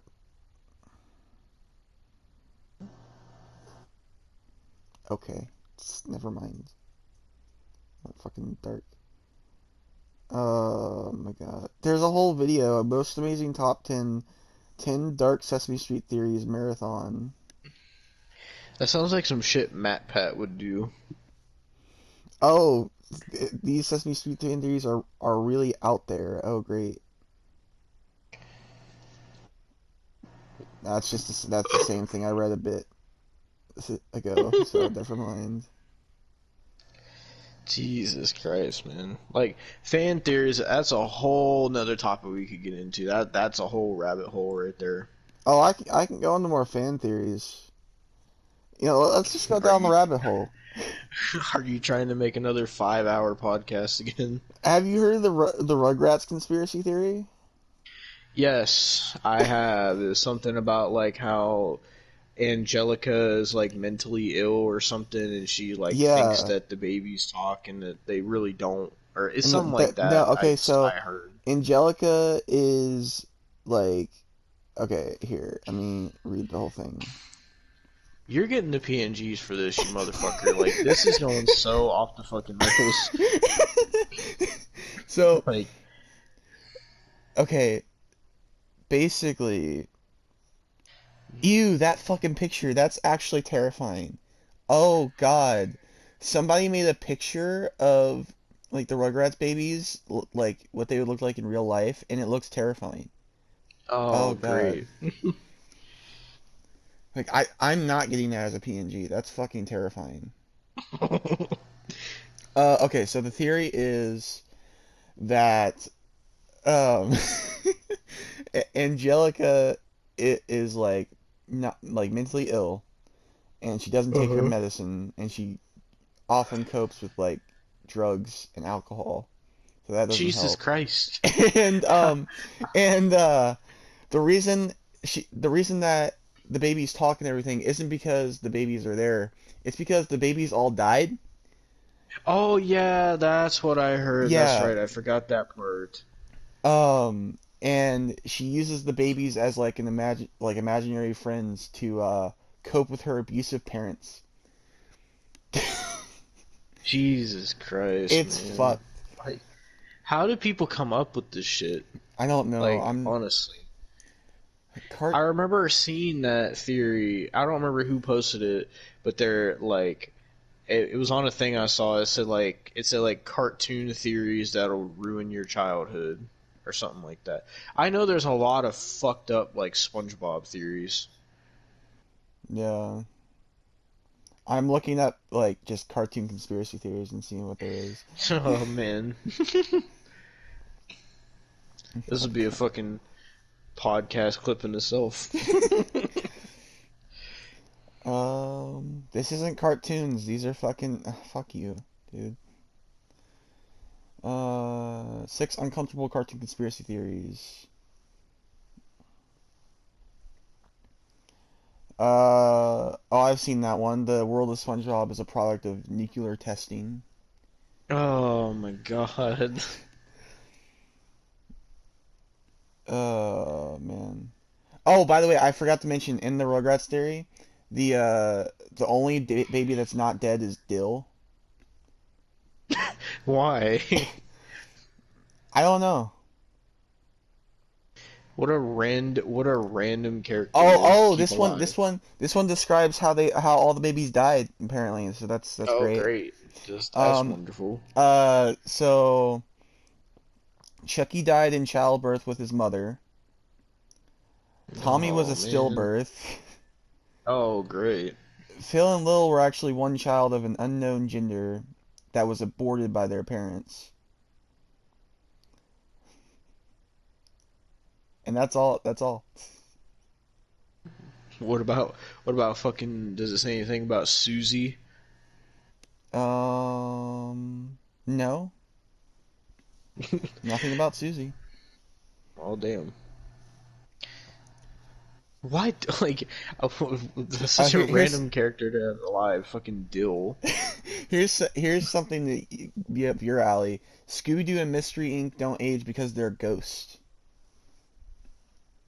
Huh? They're ghosts. So you're telling me they're ghosts that hunt ghosts? Are Yeah. they Danny Phantom? So speaking of cartoons characters who perpetually stay the same age, there are a particularly fun theory that Scooby-Doo and his friends don't age because themselves are ghosts. The teens continually appear throughout the decades, largely unchanged because they're a group of wandering spirits who are traveling aimlessly from town to town, exposing fake ghosts and ghouls along the way. That's actually so stupid. Like, that's really like reaching to try to explain Oh, why they don't you fucking want to hear age. reaching? You want to hear reaching? Ed, Ed, and Eddie isn't set in purgatory. I've heard that one before. Oh man. Each child is from a different era, and they're all bothered by And the demonic Kinker sisters. yeah, and the theory also says something. It gave like some reason as like to why like you never see the parents in the show or something. Something like that. Oh man. What other theories are there? Oh, everybody get your popcorn and snacks. It's gonna be a long episode. Ah, Still got okay. AEW to talk about. I understand that. Oh, there's a theory about Caillou having cancer. I've heard that one before because they're saying like that's why he is always bald or something. What? Wait, hang on. The Drake and I'm Josh sure. reincarnation theory? I'm sure Iron Sheik has his own fucking theories about Caillou. Hang on. There's no way. You said Drake and Josh reincarnation theory? Yes, I need to look this up. Give me a second.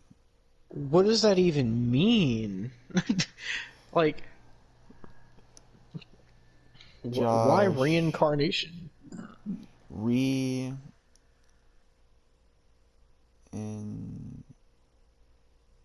reincarnation theory.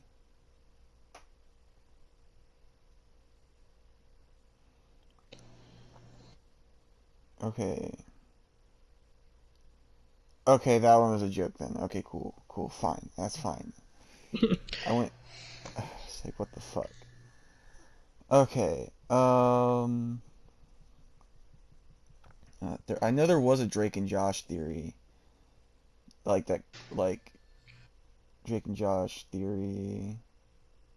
That like went with yeah.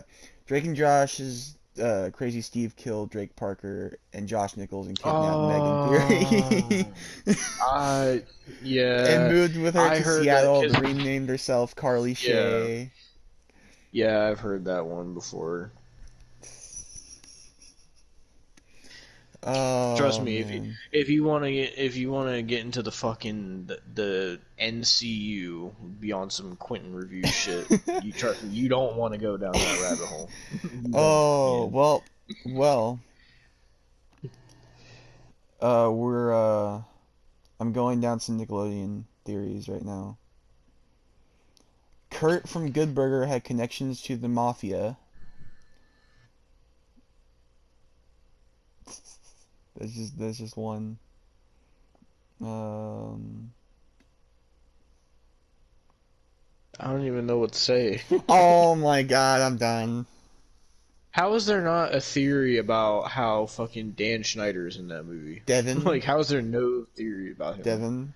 What? Austin? iCarly's Freddie Benson is the son of Barry B. Benson from B Movie. That's a theory. How? How would the are they saying that fucking Barry B. Benson Oh and whatever the no, I'm chick's done. name was fucked and made No, Freddy? Is that what they're trying no. to say? Okay, yeah. So basically, they're saying that Freddie's mother was the lady from the B Movie. Oh my god, man. I'm not even joking. Oh man, people really try to reach for shit, And don't oh, they? and the reason his mom's so worrying is because she was reckless in past, accidentally killing her husband Barry B. Benson. Oh, Jesus. You gotta show that one to Quentin. He'll make an 8 hour long video on his fucking iCarly conspiracy board. Oh, fuck's sake. Alright, well, we can. What else is there to talk about on this podcast? Because we're really Oh, reaching here. there's AEW. I know, but what else is there besides that? Well, fuck my life. I don't know. There is. Oh yeah, we can talk about how the Anyson Gibb versus Austin McBroom fight is back on. It's scheduled for a later date now. I don't know Was it what the exact date September is. 13th, I think? I think I I tagged think you in so. it. And also, other boxing news. Last episode we were talking about KSI and Alex Wasabi and how it was the only fight that wasn't canceled. And well, guess what? It got canceled because Alex Wasabi pulled out because apparently he has a quote unquote concussion. And so now KSI, well, first of all, he announced that he was going to be fighting Swarms, but then yesterday he announced, and I'm curious what your thoughts on this, Austin. He announced that he's going to be fighting two opponents that night. Yeah. And the graphic he put said Swarms versus KSI versus mystery opponent. Now I ask you, is this going to be a triple threat or something? No, Like, what the fuck? it's one fight and then another fight after. Why? Why would he do this? I Why? don't know. But I will say that he did I would announce his make it a triple threat. he announced his opponent. I don't know if you saw in The the mystery video. one? Yeah. It's a pro boxer, but Oh, everybody is fucking like trying to cancel the pro boxer because he has a tattoo on his stomach that says white power. oh, Jesus Christ. So, yeah. Isn't it already bad enough that they have Sam Hyde on that fucking card? God damn it. Yeah. It's pretty bad. So you're telling me KSI is gonna fight Swarms, and then he's also gonna fight that guy too, like right Mhm. after that. Mhm. What? So he's gonna be fighting Swarms, and then he's gonna fight a pro boxer after Mhm. Swarms. Mhm. Why? Did he give a reason why he wants to do this? Because he wants to up his level so he could prove that he could face Jake Paul. Well, I saw that like he was talking to Jake Paul on Twitter, and they pretty much both agreed to fight at the Wembley Stadium next year in the UK. Yeah. I know. Apparently, if we want to go on Jake Paul fights too, apparently Jake Paul's trying to get a fight with Andrew Tate. Yeah, Andrew Tate's been calling him out. Yeah. Oh yeah, that's right. Jake, we talked about last time how Jake Paul was supposed to be fighting this other guy, and he also, well, Jake Paul said the guy pulled out of the fight, but it turns out it was actually Jake Paul that pulled out of the fight. Apparently, I don't Yeah. know. There's so much like bullshit with Jake Paul, man. Like honestly, Yep. the fucking like. Speaking of another Paul, I saw Logan. Someone asked him. I forget who it was, but they're telling him like that. Gibb and McBroom are going to be fighting, and they're like, oh, those could be like two viable opponents for you to face. And Logan was like, A, I'm retired from boxing, and B, honestly, like, I would destroy both of them. Like, I don't even have to be sober to destroy both of them. And I'm not trying to hate on them. They're doing their thing. They're gonna have their fight, but like, he's like, honestly, I would just destroy them. Like, he's like, they're not even like worthy opponents for me. Jesus. And speaking of another Paul, did you see that Mr. Paul Levesque Triple H was on Logan Paul's podcast? I did see that. Fucking, I haven't watched the full thing. I saw like the one part where like Logan was like, he was like, so what did you think, like before you took over and whatever, like what did you think when I got signed? And like Triple H is like, you want my honest opinion of what I thought? And Logan was like, yeah. He's like, you're sure you want my honest opinion? And Logan was like, yes, I want your dead honest opinion. And he said something about he thought like Logan was just gonna be like another fucking like famous internet celebrity that wouldn't be able to make it or whatever. But he said that Logan proved him wrong. Yeah. What the fuck else did Logan say? Oh, I had it. What the fuck was it? Shit. Oh yeah. So apparently, now that Vince McMahon is gone, apparently Logan Paul is the last ever Vince McMahon signing ever. Jesus. It's the last person Vince McMahon ever signed to a contract. Isn't that crazy? Jesus. Yeah, a little bit. But yeah, that was a little bit of a tangent in itself. But yeah, so boxing is fucked right now. Like matches keep getting canceled, and then now they're back on. But who knows if they'll get canceled again? I'll tell you. Like, I don't know. I'll tell you who else got fucked recently. Mm. Cassie Lee, because she is now pregnant with Sean Spears' kid. So. Yeah, I think they're having a daughter. I think.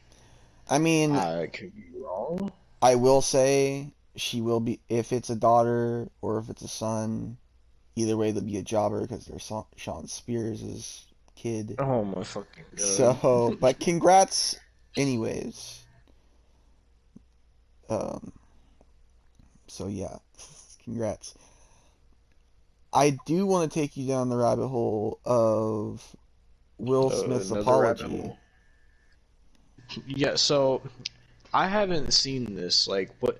Why did Will Smith like all of a sudden apologize? Well, I don't know To because Chris Rock? I haven't watched it, so it's 5 minutes long. We're just gonna listen to it on the podcast.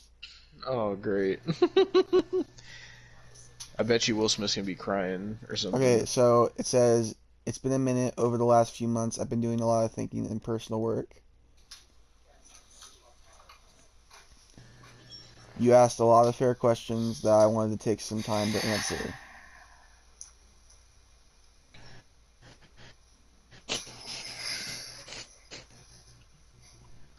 Man, Will Smith is a whole rabbit hole in himself with the whole fucking Why Scientology didn't you conspiracies around him and apologize to shit. Chris in your acceptance speech? I was fogged out by that point.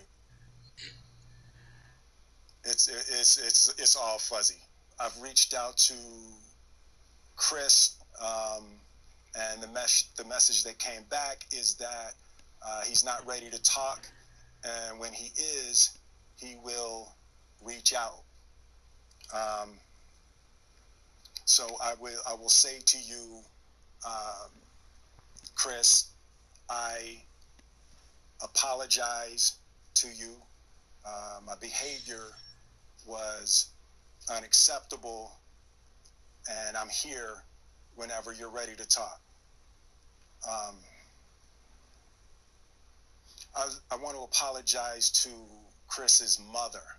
I saw an interview that Chris's mother did, and that was one of the things about that moment. I just didn't realize, and I wasn't thinking, but how many people got hurt in that moment.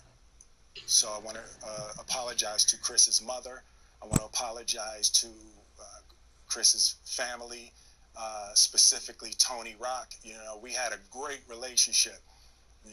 Tony Rock was my man, and this is probably irreparable. I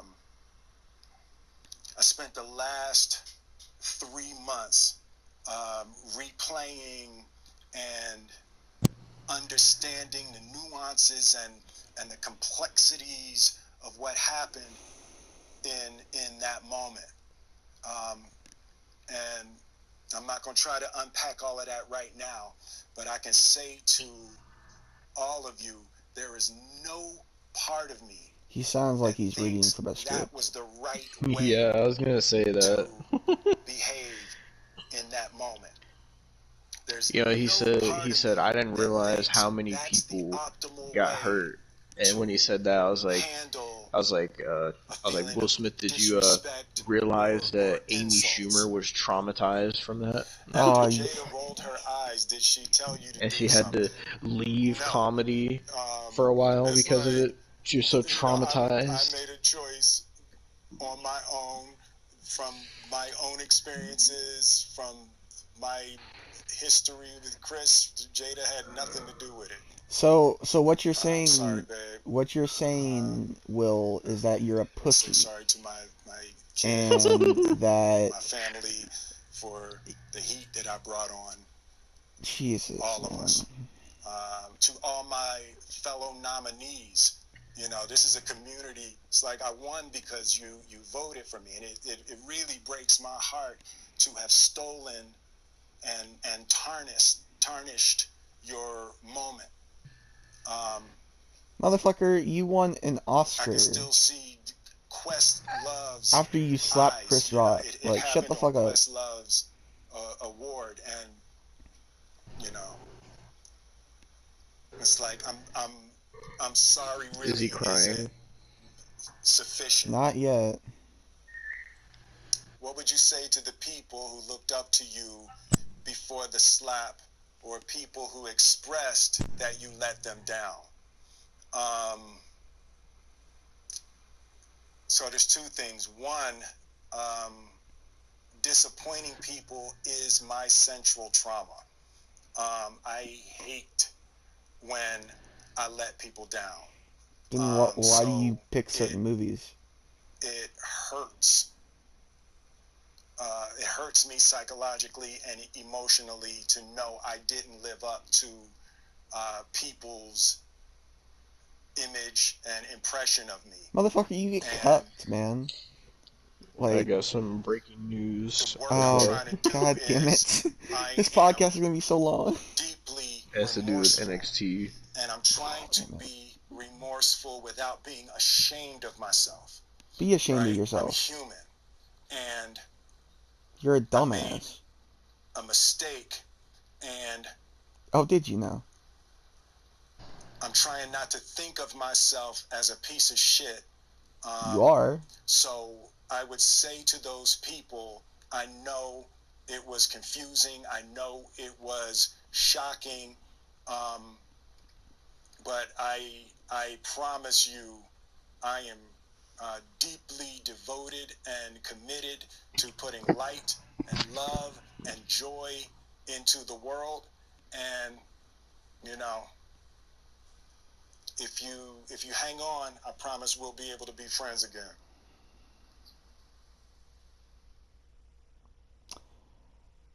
Okay, that was Will Smith's apology. What a fucking crock of shit. Jesus Christ, man. Somebody said Will could have really used that rewind button right now. Yeah. Oh! Somebody said this apology is about as genuine as Jada's wedding vows. Oh, man.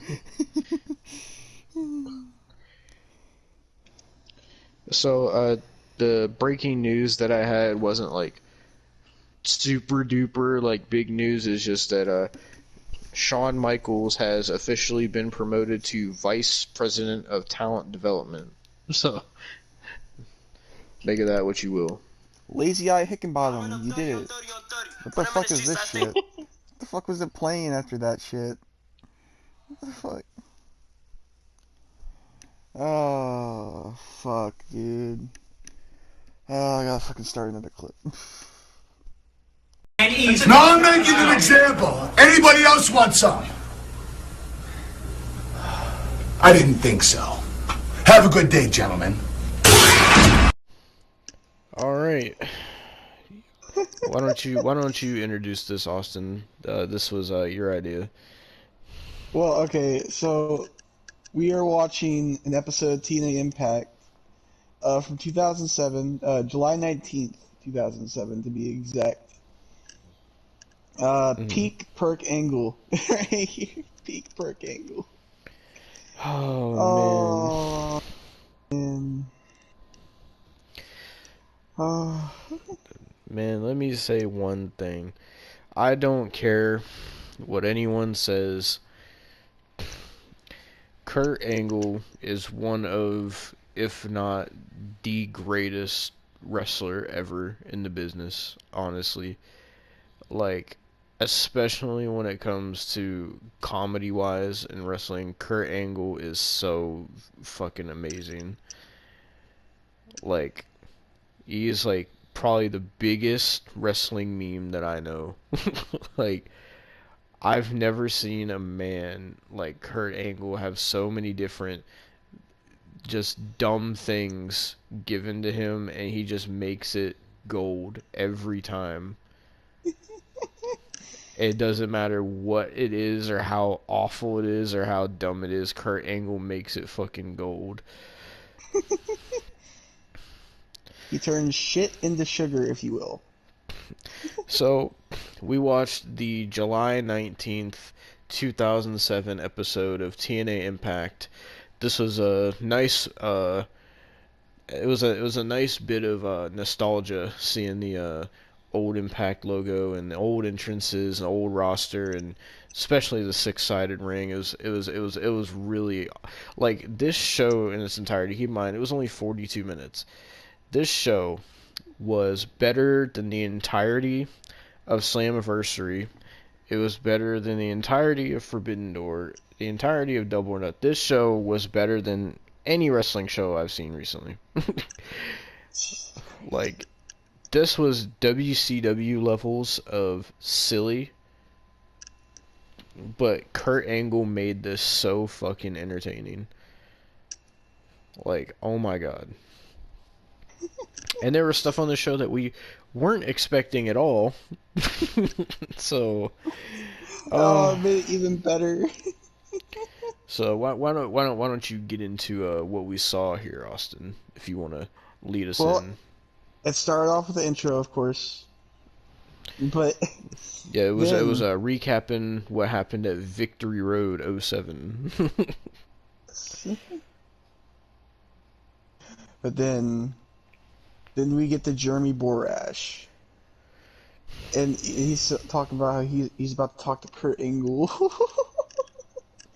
And of course, Kurt Angle's in a tanning bed right now in a Speedo. Yes, in a fucking Speedo. Oh, god damn it, dude. So he's in tanning bed in a Speedo, and of course Jeremy Borash just doesn't even care. It opens up the tanning bed, just opens it up, doesn't give a fuck. Yep. Several times he opens it up as well.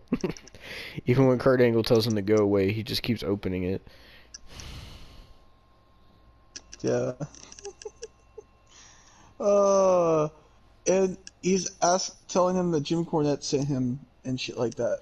So Kurt Angle's finally like, go tell Jim Cornette that I'm not leaving. He knows where to find me.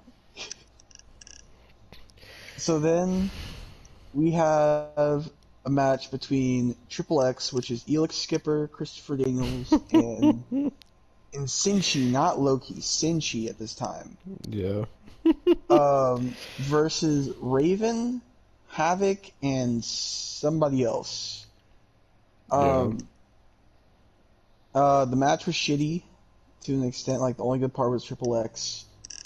And Raven was only in there for a solid combined 30 seconds.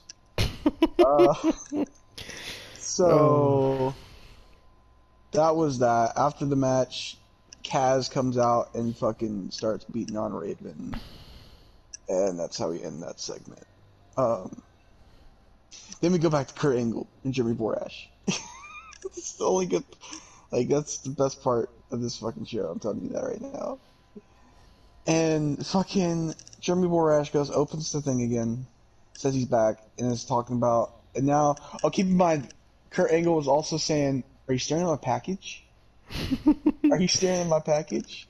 Are you staring at my ass?" Yeah, he opens it up. He's face down now, and he's like, "Are you staring at my ass, Jeremy? Are you staring at my ass?" And he's like, "I'm not staring at your ass, Kurt. I'm not looking at your ass." And then he kept looking. He kept looking, and then he's like, Jim Cornette said that if you don't go there now, he's gonna give you a $10,000 fine. And then Kurt Angle's like, "That's like a suit to me." Kurt Angle gets up, and he's like, "Okay, let me just get out of the way. Let me get my stuff." He can't find his titles, can't find his suit, and most importantly, he can't find his underwear. So he asked Jeremy, he's like, "Are you wearing my underwear?" And I shit you not, Jeremy Borash goes, "I'm not wearing any underwear, sir." And Kurt fucking laughs off. He's like, free baller. And I'm like, what the fuck? Oh, Jesus, he can talk about some stuff now. Oh, this was so basically Kurt agrees to go meet with Jim Cornette or whatever, and this man walks out of there in a Speedo. He puts his tanning glasses back on, and this man's wearing flip-flops. Because he's just like, you know what, I'm just going to show up like this and just see what happens. So then, oh god, was, what was the next match after that? Oh, the next match, I believe, it was Voodoo Kin Mafia. Oh god. Skip James versus Lance Hoyt with Christy Hemme.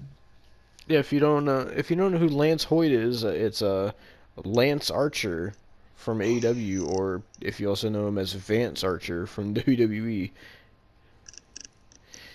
Fucking and Voodoo Kin Mafia, if you didn't know, is Billy Gunn and Road Dogg. That was their team name in TNA. You want to explain to the people what Voodoo Kin Mafia means, Austin? Well, the initials are VKM, aka Vincent Kennedy McMahon. Mm-hmm. And if you've ever heard their theme, it's an all-timer.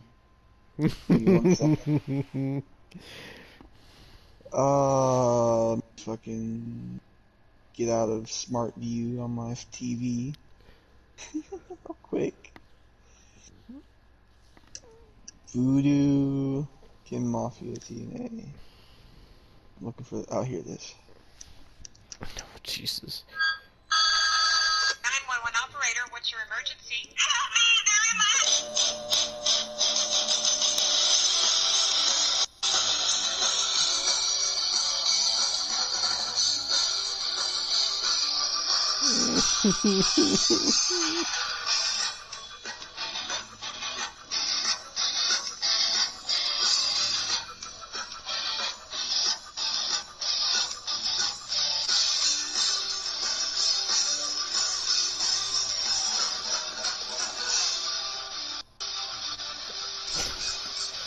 Oh man. I can just play the whole song because it's only a minute long.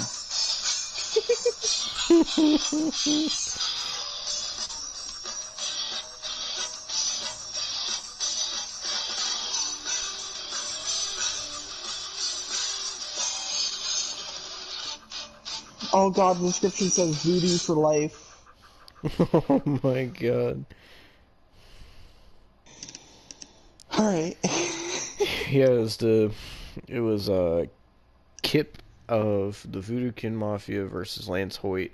It was a pretty quick match. Lance Hoyt lost. And then after that, fucking Christy Hemme tried to low blow Kip, and he caught her hand, and then the fucking I don't know who the chick was that was with Voodoo Kin Mafia. She was Her name is Roxy really Laveau. weird. Roxy Moto. Laveau. Oh. Yeah, she started doing like this weird dancing. It was awful.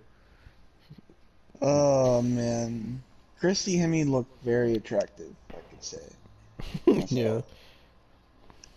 This was a little bit after her ass pie thing, and a little bit before her fucking stalker Dexter Loomis angle. DNA. Yeah, if you want to know about the ass pie thing, check out Austin's review of the 2004 Diva Search to find out what that is. Don't check that out. It's terrible. It's a terrible fucking movie.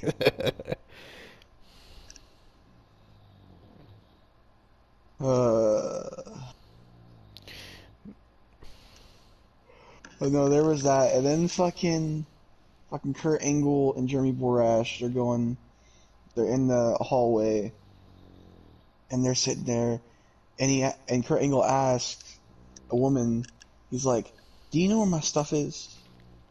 And she looks terrified, and she's like, "No." And then Kurt's like, "What? You never seen anybody in their underwear before?" And then when she walks away, and she goes, "Probably hasn't." He starts fucking laughing, and then fucking he goes to the locker room. Of course, then once he walks in the locker room, oh fucking goddamn fucking Kurt Angle package plays as well, and then it comes back from that. He's in the locker room and he's telling everybody, he's like, "You all are mid carders, you're opening acts, and wannabe main eventers. Oh Now, god. I want to know where my suit, my titles, and especially my underwear is." And keep in mind, there's people like Shark Boy, Petey Williams, Robert Roode, Chris Sabin's in there, Eric Young. Eric Young, and he's sick and tired, like he's getting sick and tired of everybody, and he's talking, and he looks at Shark Boy and he's like, "Why are you smiling? Why the hell are you smiling?" And he starts fucking beating the shit out of fucking Shark Boy. Keep in mind, he's in flip flops, in a Speedo, and he has fucking glasses on. He's just beating the shit out of Shark Boy. It's just, what the fuck, man? Fucking Kurt Angle, man. Oh. Keep in mind, this is like, we talked about this on the New Year's Revolution review that we did. This was the year after Kurt Angle was doing the whole, 2 years. So in 2005 is when he did the whole bestiality sex shit, where he was trying to fucking fuck Charmel. And then 2006 is where he was in the fucking weird phase where he had Davari as his manager, and he was talking about how he wanted Iraq to beat the US in the war, and how he wasn't too fond of certain races and whatever. And then fucking now 2007, he's fucking in a Speedo beating up fucking jobbers and interns and employees backstage. Like, Oh god, dude. fucking hell, man. And this is when Kurt Angle was perked up too. As like when he was taking, I think he said like 70 something perks a day. Jesus. Like Kurt was perked up. Oh man, was the match after this one? Was that the Christian match? I believe so. So this was a revenge match. Apparently, it was Christian Cage and James Storm versus it was Rhino and fucking Braden Walker, aka Chris Harris, aka Wild Thing, or Wild whatever. Fucking, oh my god. And it was, and the funny thing was, it was actually a decent tag match as well. Oh god. fucking the whole. So Christian had like this group. It was him, James Storm, AJ Styles, Tomko, and Jacqueline. It was like this weird fucking like I almost said something like the oddities, but nothing will ever be like the oddities. You know, I'm gonna say something. I might regret it. Oh no. I really wish. I kind of wish stuff like this was mixed with WCW 2000. Oh I lord. kind of wish it would, because it would make it so much more entertaining. Like, it's already entertaining, but it would make it so much more entertaining. Imagine Perk Engel in WCW 2000, Devin. Oh god. Imagine Braden Walker. The Voodoo Kin Mafia, Devin. Don't forget. Versus the Insane Clown Posse. Imagine that. Don't forget fucking Dustin Rhodes, aka Black Rain, aka fucking Seven. I want David Flair versus Perk Engel. Oh, Alright? Lord. I want it so bad. Oh god. Oh man. So If we were in another timeline, man. So the way this match ended was Tomko pulled the referee out of the ring when Chris Harris hit his finisher. What was his finisher called again? The Catatonic. Yeah. Keep in mind, he botched his finisher. Yes. So then fucking James Storm and Christian were able to capitalize and get the win. And then Rhino attacked them, and then fucking Tomko and fucking Jacqueline got involved, and then fucking Abyss came out, and Christian ran up the stage, and then fucking Sting came out of nowhere and hit Christian in the nuts with his baseball bat and threw him in the ring, and then Abyss was about to hit a black hole slam, and then Christian ran away through the crowd, and then immediately it goes to a segment where Christian is like running backstage and he's like yelling for AJ Styles, and then he's like AJ, where he's like, look, come on, let's go, let's get out of here, where the hell's the car? And AJ's like, what car? And he's like, the car you're supposed to get. He's like, I got a truck. And AJ sounded so southern back then. It fucking Christian was like, whatever, that works. And as they're about to get in the truck, fucking Robert Roode comes out of nowhere with this fucking long ass hair. I'm not used to seeing him with fucking long hair anymore. And fucking he's talking about how he could like help Christian fight off fucking Sting or Abyss or whatever, and then fucking like AJ Styles and Robert Roode start fighting over who gets to help Christian, and then Christian's like, alright Robert, you stay here, and he's like, AJ, you ride with me, and then AJ gets all excited like he's a fucking 5-year-old, and he's like haha, I get to ride with Christian, like that's how he said it. I was like, what the fuck? So then they get in the truck, and Christian like is in a rush to get out of there, and then AJ is just like, he's like, alright man, what music do you want to listen to?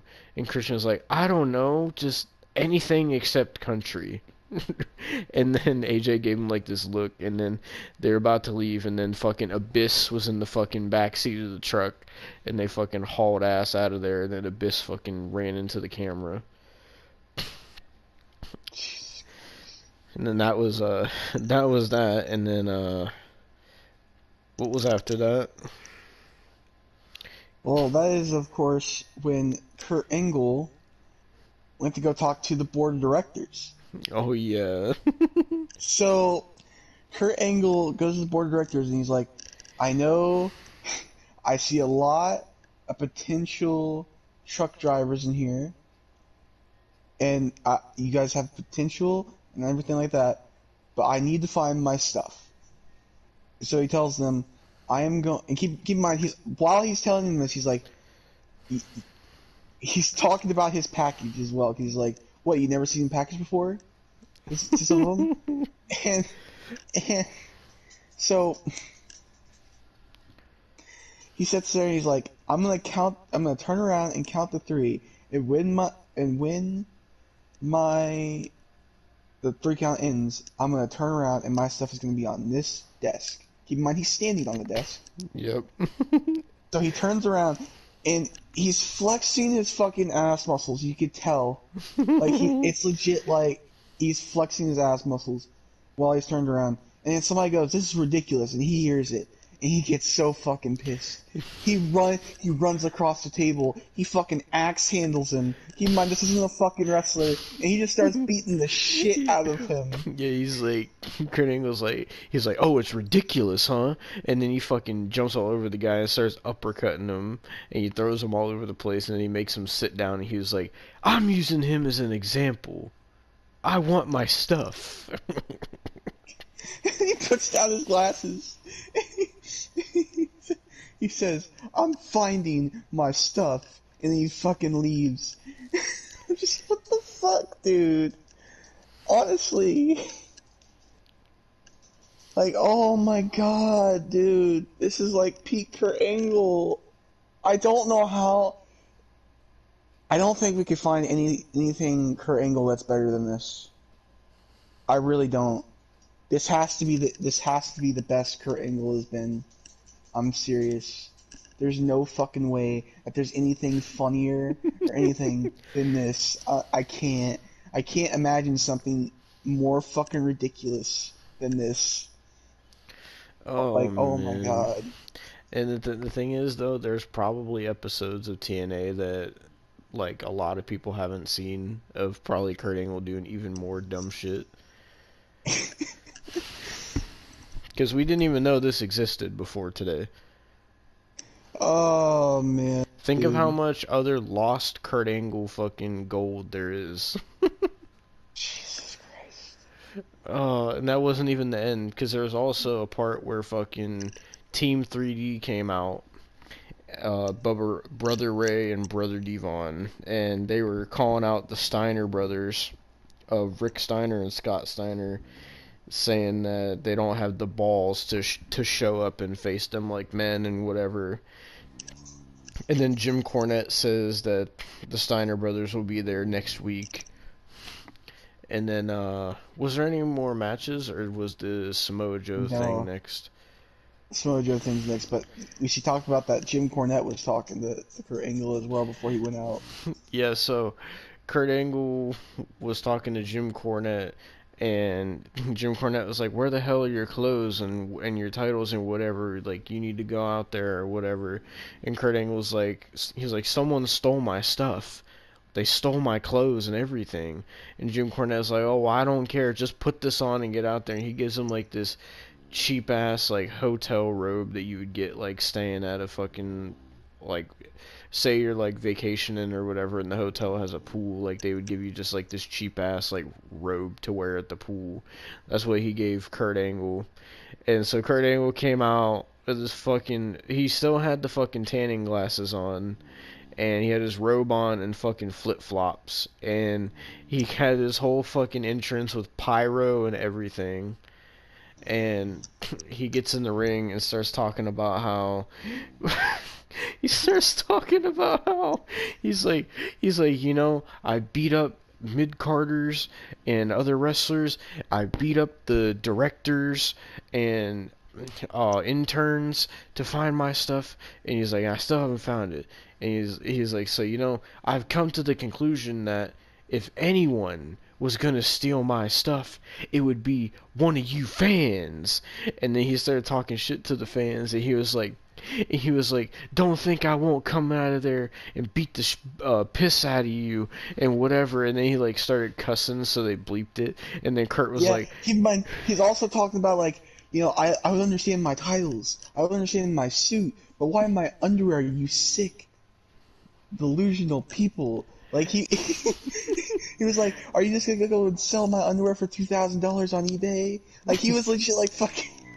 Yeah, he was like, I'll take every single one of you on. And then then Samoa Joe comes out, and it turns out Samoa Joe was the one that had Kurt Angle's stuff. And Samoa Joe gets in the ring, and starts talking about how like him and Kurt Angle have been feuding for 9 months, and that uh they have respect for each other, and they've been through war together, and that Samoa Joe wants to put the past behind them, and he wants them to have one more final match to end their rivalry at fucking Hardcore Justice or whatever, Hard Justice, whatever.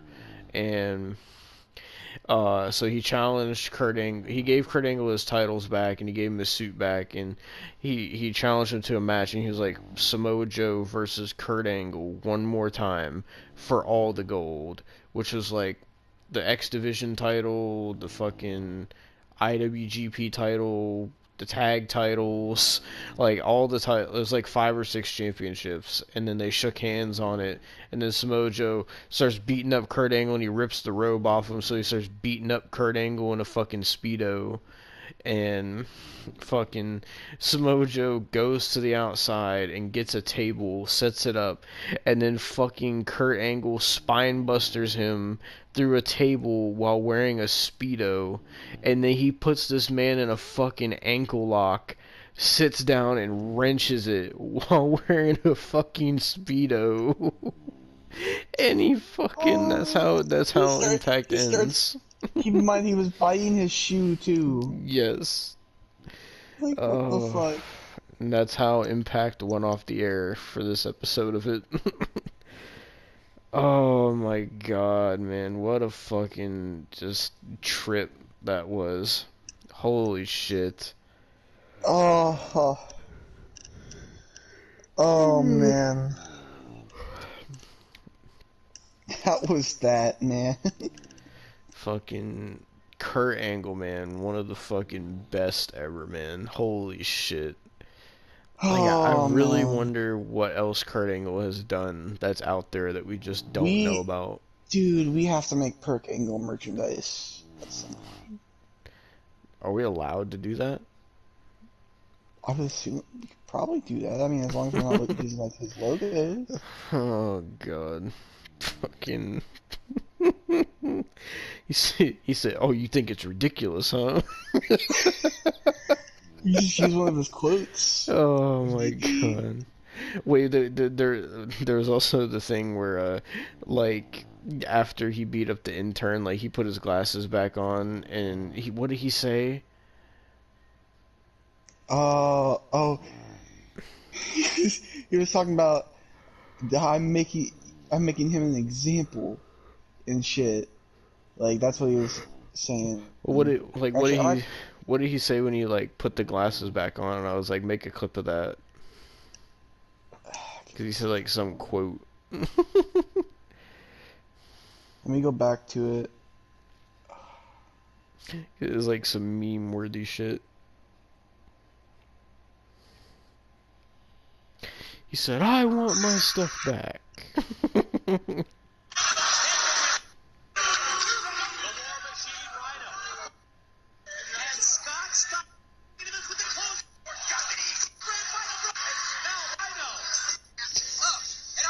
Too far.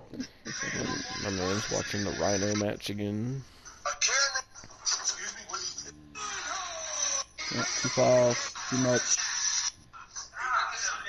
Okay. Anybody else want some?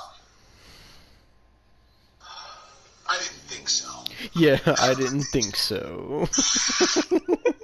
He legit like he pulls his glasses on and lets he lets the tanning glasses snap onto his face right when he says, and he like poses and he's like, "I didn't think so." Oh my fucking god, Kurt Angle, bro. Holy shit. That's probably not even close to even like a fifth of the fucking crazy shit that he did as fucking Perk Angle that we just haven't seen yet. Like, oh my god. Well, that was I guess a retro review of TNA Impact from July 19th, 2007. The Kurt Angle Speedo show.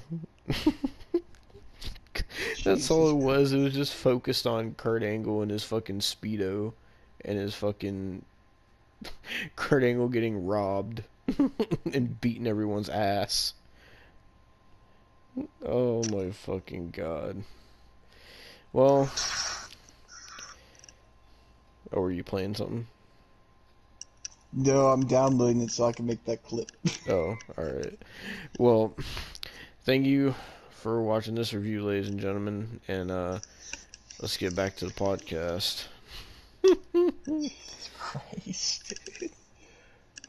I didn't think so. Well, that was our reviews for the week. Fuck. Yep. Yep. Now it's time to get to the final topics of today's episode. I got 2 topics left here, and we're going to indulge. You know, earlier we talked about WWE. Let's indulge a little bit into the All Elite side of things. God damn it, man. So first off, I guess we should start with well, technically it's not AEW, it's more so GCW. So this happened on the this happened, I believe it was a couple days ago or something. They had like a GCW pay-per-view, and they did the interim AEW World Champion Jon Moxley versus, for some ungodly reason, EFFY. And if you've seen the spot from the match that we're going to talk about, then you know exactly what we're going to talk about. So, yeah, you wanna give your thoughts on it first, or should I give mine? Everybody involved with that pay-per-view should go die.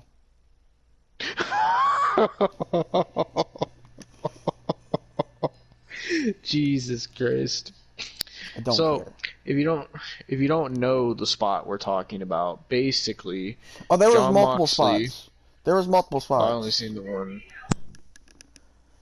Oh no, I've seen too many. Too fucking many. Alright? Too goddamn fucking many. Fuck. Was there any ones that stood out besides the one that I saw? Oh, they all stood out. They all stood out. Because there was one where fucking Jon Moxley was doing a rear naked choke, and instead of Effie passing out, he liked it and started touching his dick. I'm not fucking joking. Oh yeah, that's the spot I seen. Oh, we're not done there, because there was also the fucking kissing fucking spot where goddamn Effie was throwing these awful ass punches, looked like some Ronda Rousey punches, dude, and fucking Jon Moxley goes over and just starts fucking kissing him, and that's a fucking spot apparently. And then everybody was saying, "Oh, Jon Moxley's so fucking badass. He's giving him elbows while smoking a cigarette." Go fuck yourselves. Actually, go fuck yourselves. I'm actually pissed. I'm actually pissed. Whoever likes GCW is legitimately the biggest form of white trash I have ever fucking seen.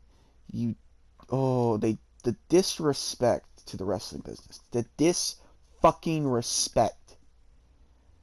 Oh, it pisses me off. It pisses me off. But you know, that's my thoughts on it. For fuck's sake. Why don't you go give your fucking thoughts, motherfucker? When he gets back, I guess, he will give his fucking thoughts. Jesus fucking Christ. See if there's anything fucking else on Twitter.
All right, my apologies, everyone. I did hear Austin, but I had to make a phone call real quick. Someone called me, but I am back, and I will now give my thoughts on the EFFY John Moxley shit. So the only clip I saw was the one of like EFFY grabbing his dick and then John Moxley like making out with him and shit. That's the only one I've seen. I didn't see the other ones. But I will say, when I originally seen it, my first immediate reaction was, what the fuck, John Moxley? My second immediate reaction was, what the fuck, AEW? This is your world champion? My third immediate reaction was, why the fuck do people like EFFY? And I put all those thoughts together and made one big thought, and that thought is that fuck John Moxley, fuck GCW, and anybody who's a fan of GCW, you're not a real wrestling fan, and you should be ashamed of yourself, just as I said in the Ric Flair's last match show where they had GCW garbage on that. Fuck GCW. They're not game changers. They're ruining the fucking business, if anything. Fuck GCW. I will say it one more time. Fuck GCW and fuck EFFY. How are people fans of EFFY with the fucking face humping and the dildo spot, and now this what is wrestling becoming, man? I'm telling you. Is this a joke? I'm telling you. He's the fucking gay version of Joey Ryan. I'm telling you, and nobody is fucking seeing it. Nobody is seeing it. I seen a lot of people hating on it, but I saw support of it as well. And the defense, it's so stupid. The defense people are trying to use for it instead of because they don't want to admit it makes wrestling look bad, and they don't want to admit that it's a stupid spot, and they don't want to admit that EFFY is god awful and that John Moxley is a joke of a champion. They don't want to admit any of that. All they kept saying is, oh, why is there a problem with a spot? Was it because it was two men kissing? Oh, you're so homophobic. That was their fucking defense. Oh, well, if you don't like that spot, you're homophobic. Fuck you. Fucking, that's your defense. You can't come up with anything else. You gotta go with, oh, well, if you don't like it, you're homophobic just because it's two men kissing. What the fuck, man? What? The people that are saying that, and the people that enjoy GCW and this shit, what are your fucking standards? You have to be those same people that were at that one wrestling event where they left the fucking shit stains all over the fucking chairs in the crowd. You gotta be those kind of fucking fans, man. Wow, the one and only time I watched a match from GCW was fucking the glass death match or whatever the fuck it was between John Moxley and Nick Gage, and my god, it was one of the worst matches I've ever seen in my life. And the fucking crowd is a bunch of fucking hack wrestling fans that think GCW is the future of wrestling. They sit there and say GC dub like it's supposed to be. They call it the new age ECW and shit. Fuck these people. I'm gonna say fuck this. anyone who likes GCW, man. Fucking ECW had more dignity than this. They did. When we watched that fucking ECW show, at least they fucking had Mike Awesome. They had fucking Masada Tanaka, they had Tajiri, they had Raven, they had Super Crazy. Fuck's sake, they had Taz. The fuck is this shit? The best you got is Mance Warner, EFFY, Joey Janela, John Moxley, Nick Gage. You fucking kidding me? And this is supposed to be the AEW World Champion. You would never, Austin, catch Roman Reigns dead doing something like this. No. Could you imagine if Roman Reigns would have did this spot?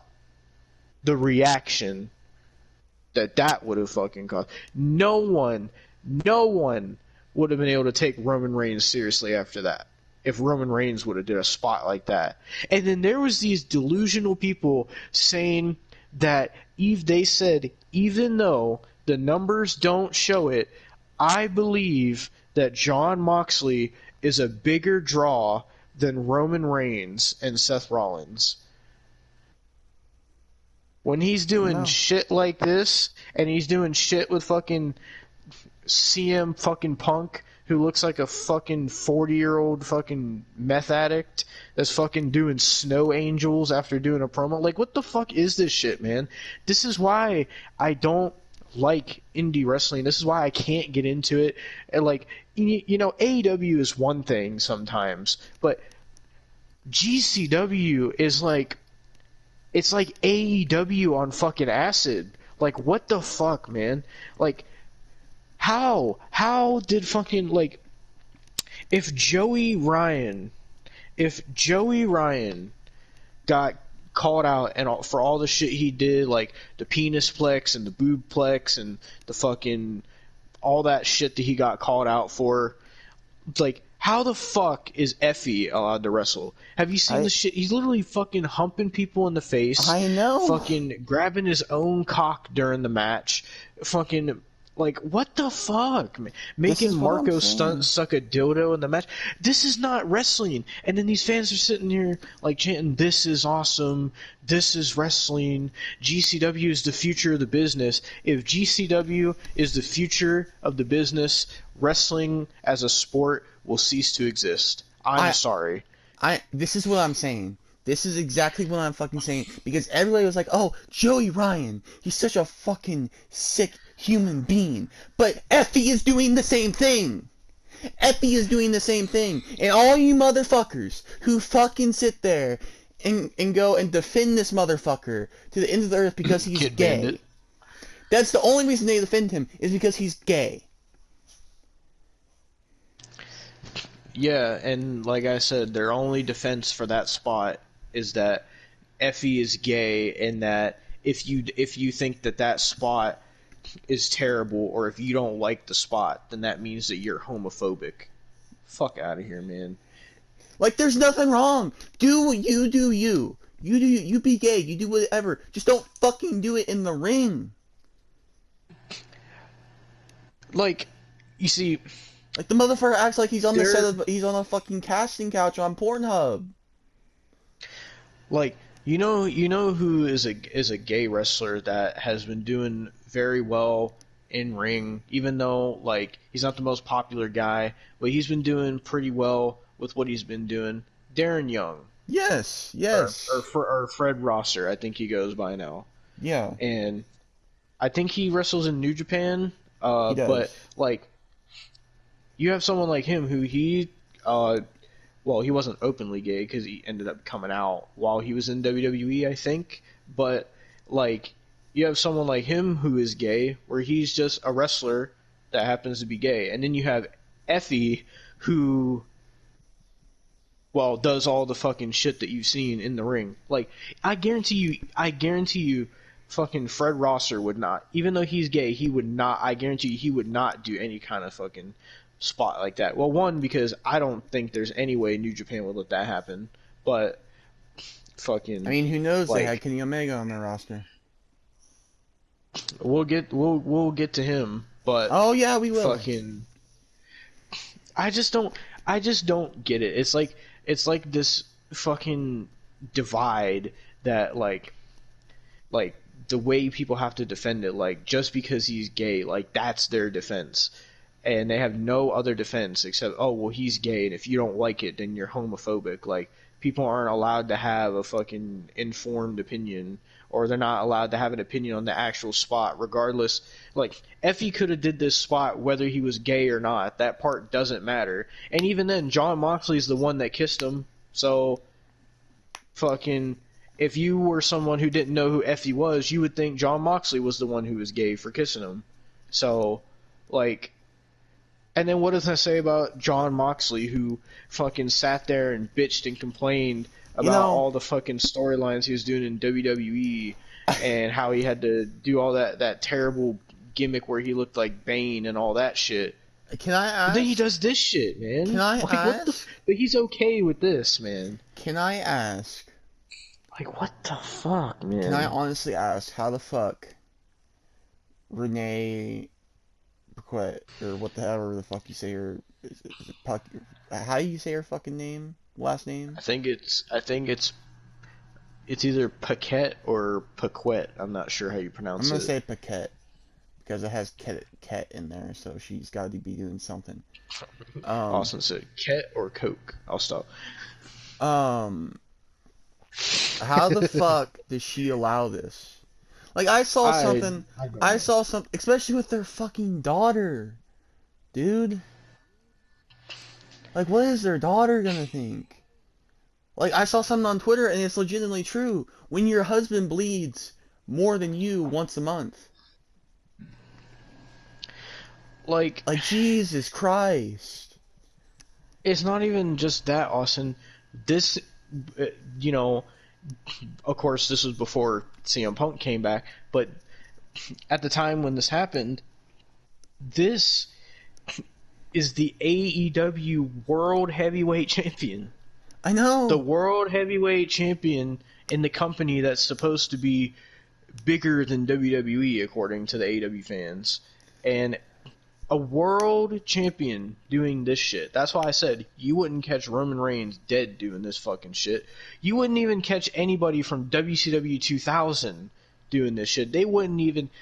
WCW 2000 had the most outlandish shit you could think of in wrestling, and I guarantee you, even Vince Russo wouldn't have went this far. No. Vince Russo. The man who invented the triple fucking cage. The man who fucking... They had fucking Tank Abbott pull a shank on somebody and say, I'm gonna fucking kill you. Well, they didn't have him do that, actually. He just like, shoot wise. But still, like, even Vince Russo wouldn't have done shit like this, man. And everybody knows about Vince Russo's fucking booking back in the day. Like, not even that, his TNA booking as well. Fucking, like, dude, what in the fuck? Like, whoever is the owner of GCW, A, how the fuck did you become an owner of a wrestling promotion? And B, you should be fucking ashamed that this is the kind of shit that you're putting out. And before anybody says anything, no, I'm not fucking homophobic. I'm allowed to not like something regardless whether a person is gay or not. Just like how we watched They/Them. Neither one of us liked that movie. Does that make us homophobic for not liking the movie? No. We just don't like the movie. I don't have a problem with how whatever any of the characters were, whatever they choose to be or whatever sexuality they are. That was none of my problem with the movie. None of my problems with that movie came from what sexuality the characters were or anything. I think Austin just passed out at his fucking table. But, like, the movie itself was very bad. It was bad as a movie. It had nothing to do with the characters being gay or transgender, nothing. It's the same thing with this spot. Like, the shit they did in this match has nothing to do with Effie being gay. I don't have a problem with Effie being gay. He can be whatever he wants to be. But the one thing he shouldn't be is a professional fucking wrestler if this is the type of shit that he's going to be doing in a wrestling ring. Yeah. That's all I gotta say about it. Because that is one of the few times that I've looked at something in professional wrestling and I said, my God, that is actually atrocious. And that is actually, like, something that I looked at in the wrestling business that's actually made me depressed. Seeing that. Now you know how I feel. Like, to see, like, something like that, to see the standards and the bar set so low for something like that, and for all the shit that Effie does in his matches, and to see people just consume it and be fans of it, it kind of makes me sick, honestly. And like I said, it has nothing to do with the fact that Effie's gay. That's not the issue here. He can be whatever he wants to be. That's fine.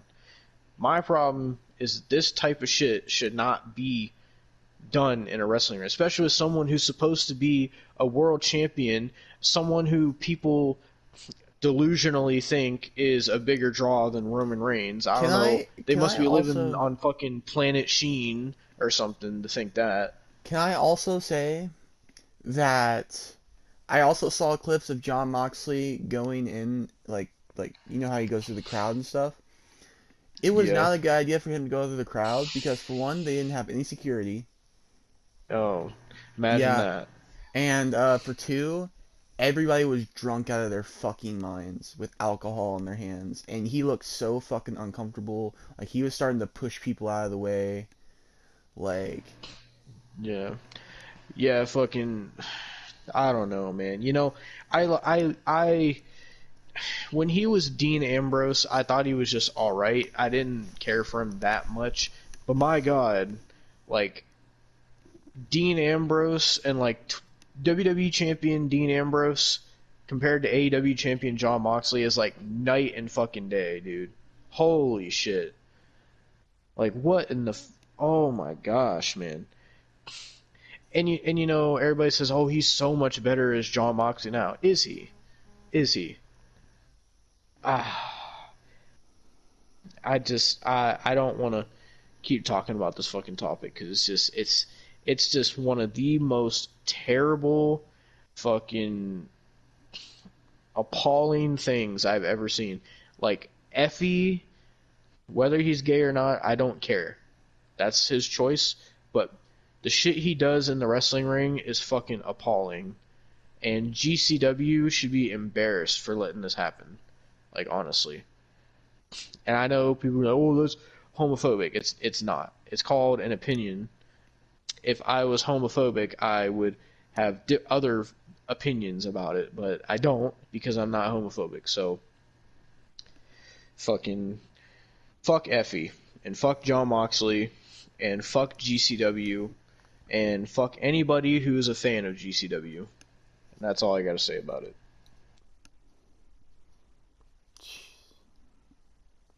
Oh, and fuck Nick Gage just cuz.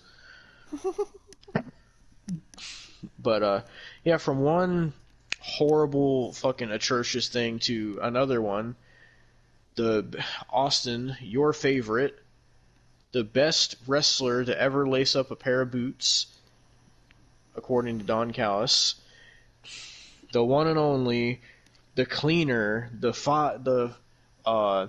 5-star bout machine or whatever, the best bout machine.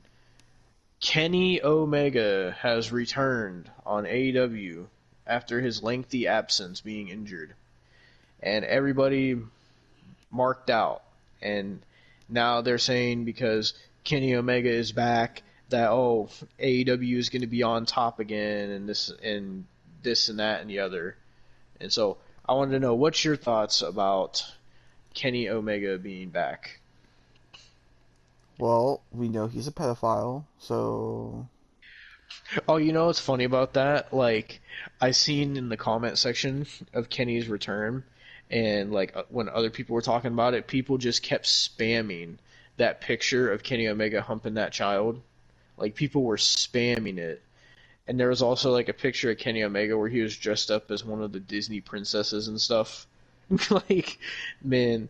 And the crazy thing was that like AEW kept deleting that fucking picture so much. Like they were on that shit, dude. telling you, Like like, fucked when it comes to it.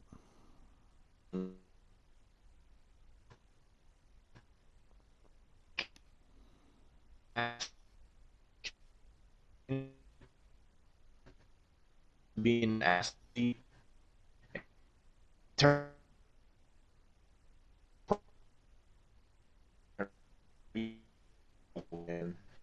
And not even to mention the fact that he's also a pedophile and has done other fucked up shit on top of that. So I don't much care for Kenny Omega, and everybody's way overrating it, saying that they were saying it was a bigger return than Cody Rhodes at WrestleMania because you know AEW fans always got to compare to try to seem like they're better when they're not, and you know, people were sitting there saying, "Oh, like they put pictures of the John Moxley and CM Punk stare down, and they were saying that it was bigger than the Rock and Steve Austin stare down at WrestleMania 17, and they were saying it was bigger than The Rock, and even though I don't really like Hulk Hogan that much, like they were saying it was bigger than The Rock and Hogan stare down at WrestleMania 18, like they were saying it was bigger than the Shawn Michaels Undertaker stare down. Like, these people have lost their fucking minds, man. Yeah, they have. Like, for one, CM Punk is fucking. You can like AEW, you can like CM Punk, you can like John Moxley, whatever. That's everybody has their own opinion, but in my opinion, I don't get the hype about CM Punk anymore, because for years it was, oh my god, when's CM Punk coming back? When's CM Punk come back? Every single year there was rumors, oh, CM Punk could be coming back. CM Punk in the Royal Rumble, CM Punk at WrestleMania, CM Punk, CM Punk. For so many years. If you don't believe me, go ask fucking Sean's View Entertainment with how much he sucked CM Punk's dick every single day, talking about CM Punk news every day. It got to the point where I got sick of hearing CM Punk, and then he went on WWE Backstage, and like people were marking out because like, oh, CM Punk's back in wrestling, and even though like he was signed by Fox, not WWE or whatever, and all he did on Backstage was just sit there and bitch and complain and moan about WWE, and then he fucking goes to AEW in the only Rampage episode that's ever had any importance, and he had this, like, I can't even lie. Yes, it was his return was a great moment. I can't deny that. And at the time, it did feel good to see CM Punk back. I can't lie. I will admit that. It was a nice moment to see CM Punk finally back in wrestling. It was an emotional moment. I completely agree with that. But since then, he had that match with Darby, which was great. I really enjoyed his match with Darby. And just since then, Punk has just gone downhill. He just, like, the last match I watched of him was the match of him and Hangman at Double or Nothing, and it was so fucking boring. And now he's doing this shit with John Moxley, and I'm just like, I don't care anymore, man. Oh yeah, I forgot to mention, the last good CM Punk match that I watched was CM Punk versus MJF in the dog collar match. That was the last good CM Punk match that I watched. And it's felt like, honestly, since then, CM Punk just has not been on that same level. In my opinion, I feel like that MJF match took a lot out of CM Punk. And you can even tell during that match and after the match, like, CM Punk he's like sitting there and he just looks like, man, I haven't got a fucking beating like that in years. And like, man, I haven't, like, went all out and wrestled like that in a long fucking time. I personally think that match did take a lot out of CM Punk. And since then, like, everything I've seen of CM Punk, he just has not been on that same level. But people are sitting here acting like he's the same CM Punk from 2013, 2012 on that Summer of Punk run. And he's really not.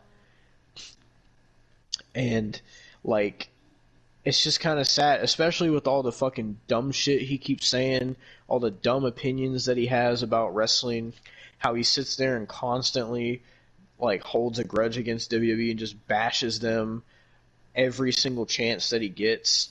The fact that he sat there and, like, said that he stood with Sasha and Naomi, but, he didn't say the same thing for people like MJF or fucking, even though I don't like her, Big Swole, at the time, like, CM Punk never said nothing about any of those people, but, like, he spoke up about the Sasha Banks thing just for another chance to shit on WWE, and, like, that's why I don't really like Punk no more, just because the stuff that he says, the way that he acts about the wrestling business, and, like, I just don't like Punk no more.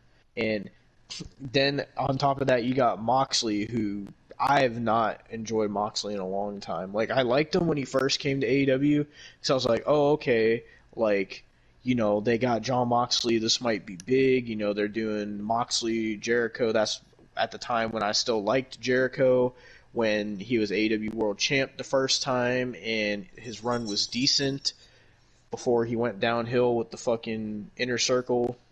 and things were really looking up at that time. And my God, I have not seen a fucking something go so downhill since a fucking Avalanche, man. Like, Yeah. holy shit. Like, but, and it's like people are acting like this is a dream match, even though it already happened. And also, they're acting like it's, like, I don't understand these AEW fans that gotta, like, sit there and compare it to, like, why do you need to compare this to The Rock and Austin? Like, they're not even on the same planet. Like, what is wrong with people, man? And it's bullshit because they do that, and then when people get upset about it because it's a stupid fucking opinion to have, like, they're just like, oh, well, WWE fans just base their opinions off of nostalgia, and oh, well, you're just a attitude era head. Oh, you're just an old head. I bet you watch Jim Cornette. You're just like Jim Cornette. You don't understand the wrestling business today. And shit like that. I hate that shit so much, man. I really do. Yep. And then now you got Kenny Omega back, and also Bryan Danielson's back from injury, and then, like, now people are acting like this is going to be, like, the saving grace for AEW, and acting like Kenny Omega is going to be the saving grace to get AEW back over 1 million viewers and shit. Because apparently this thing was going around that said, like, Turner Network was saying, like, all the shows that aren't getting over 1 million viewers they were going to be getting rid of, and I guess that included AEW or something.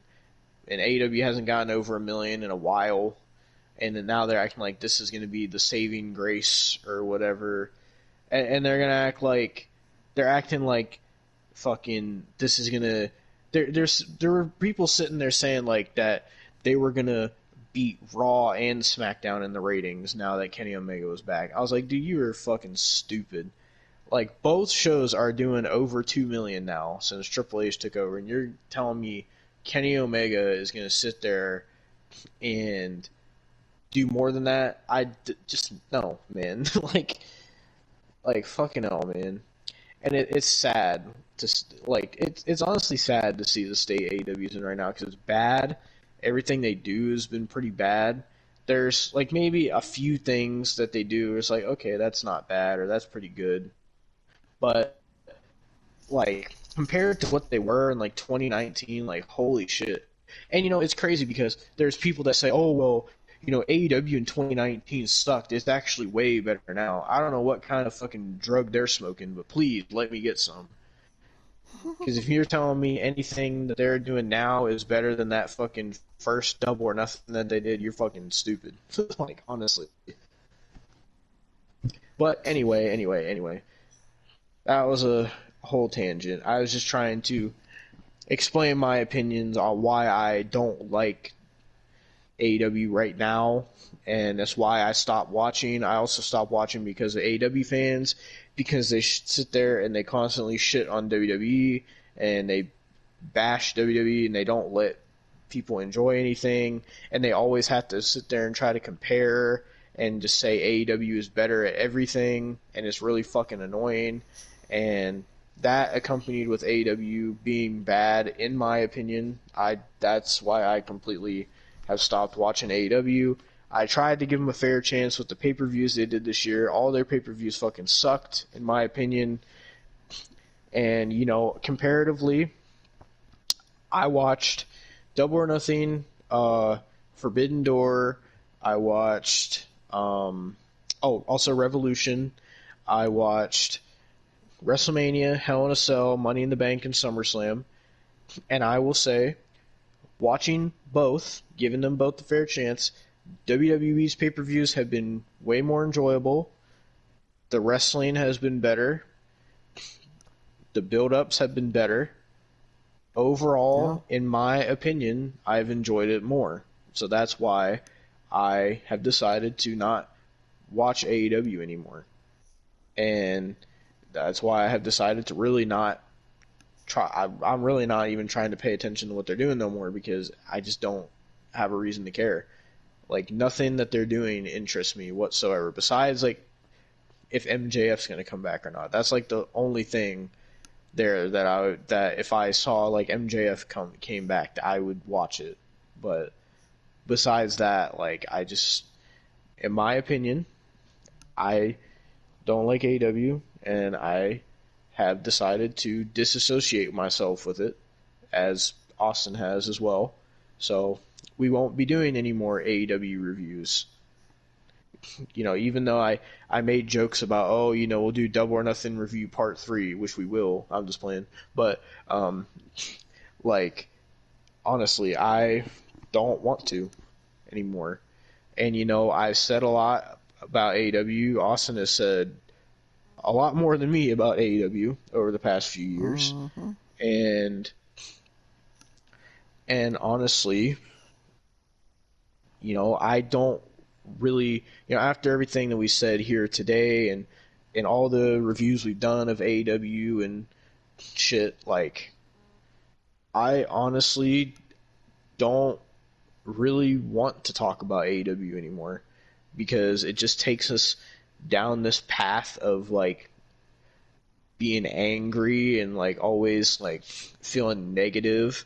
It's crazy, like when I watch like AEW, I just feel like negative, and I'm just like, man, like this isn't good. I don't like this. Like this is really bad, and stuff makes me angry watching it. And then when I've been watching WWE, I've actually like been enjoying it like a lot, and like it's been making me happy watching it. So that's what I decided to do. But yeah, even though we make jokes of it and everything, I'd make jokes of it just to piss Austin off. Like, I genuinely, like, unless something big happens, like, I don't really want to even talk about AEW anymore, honestly. Because I feel like, you've seen the light.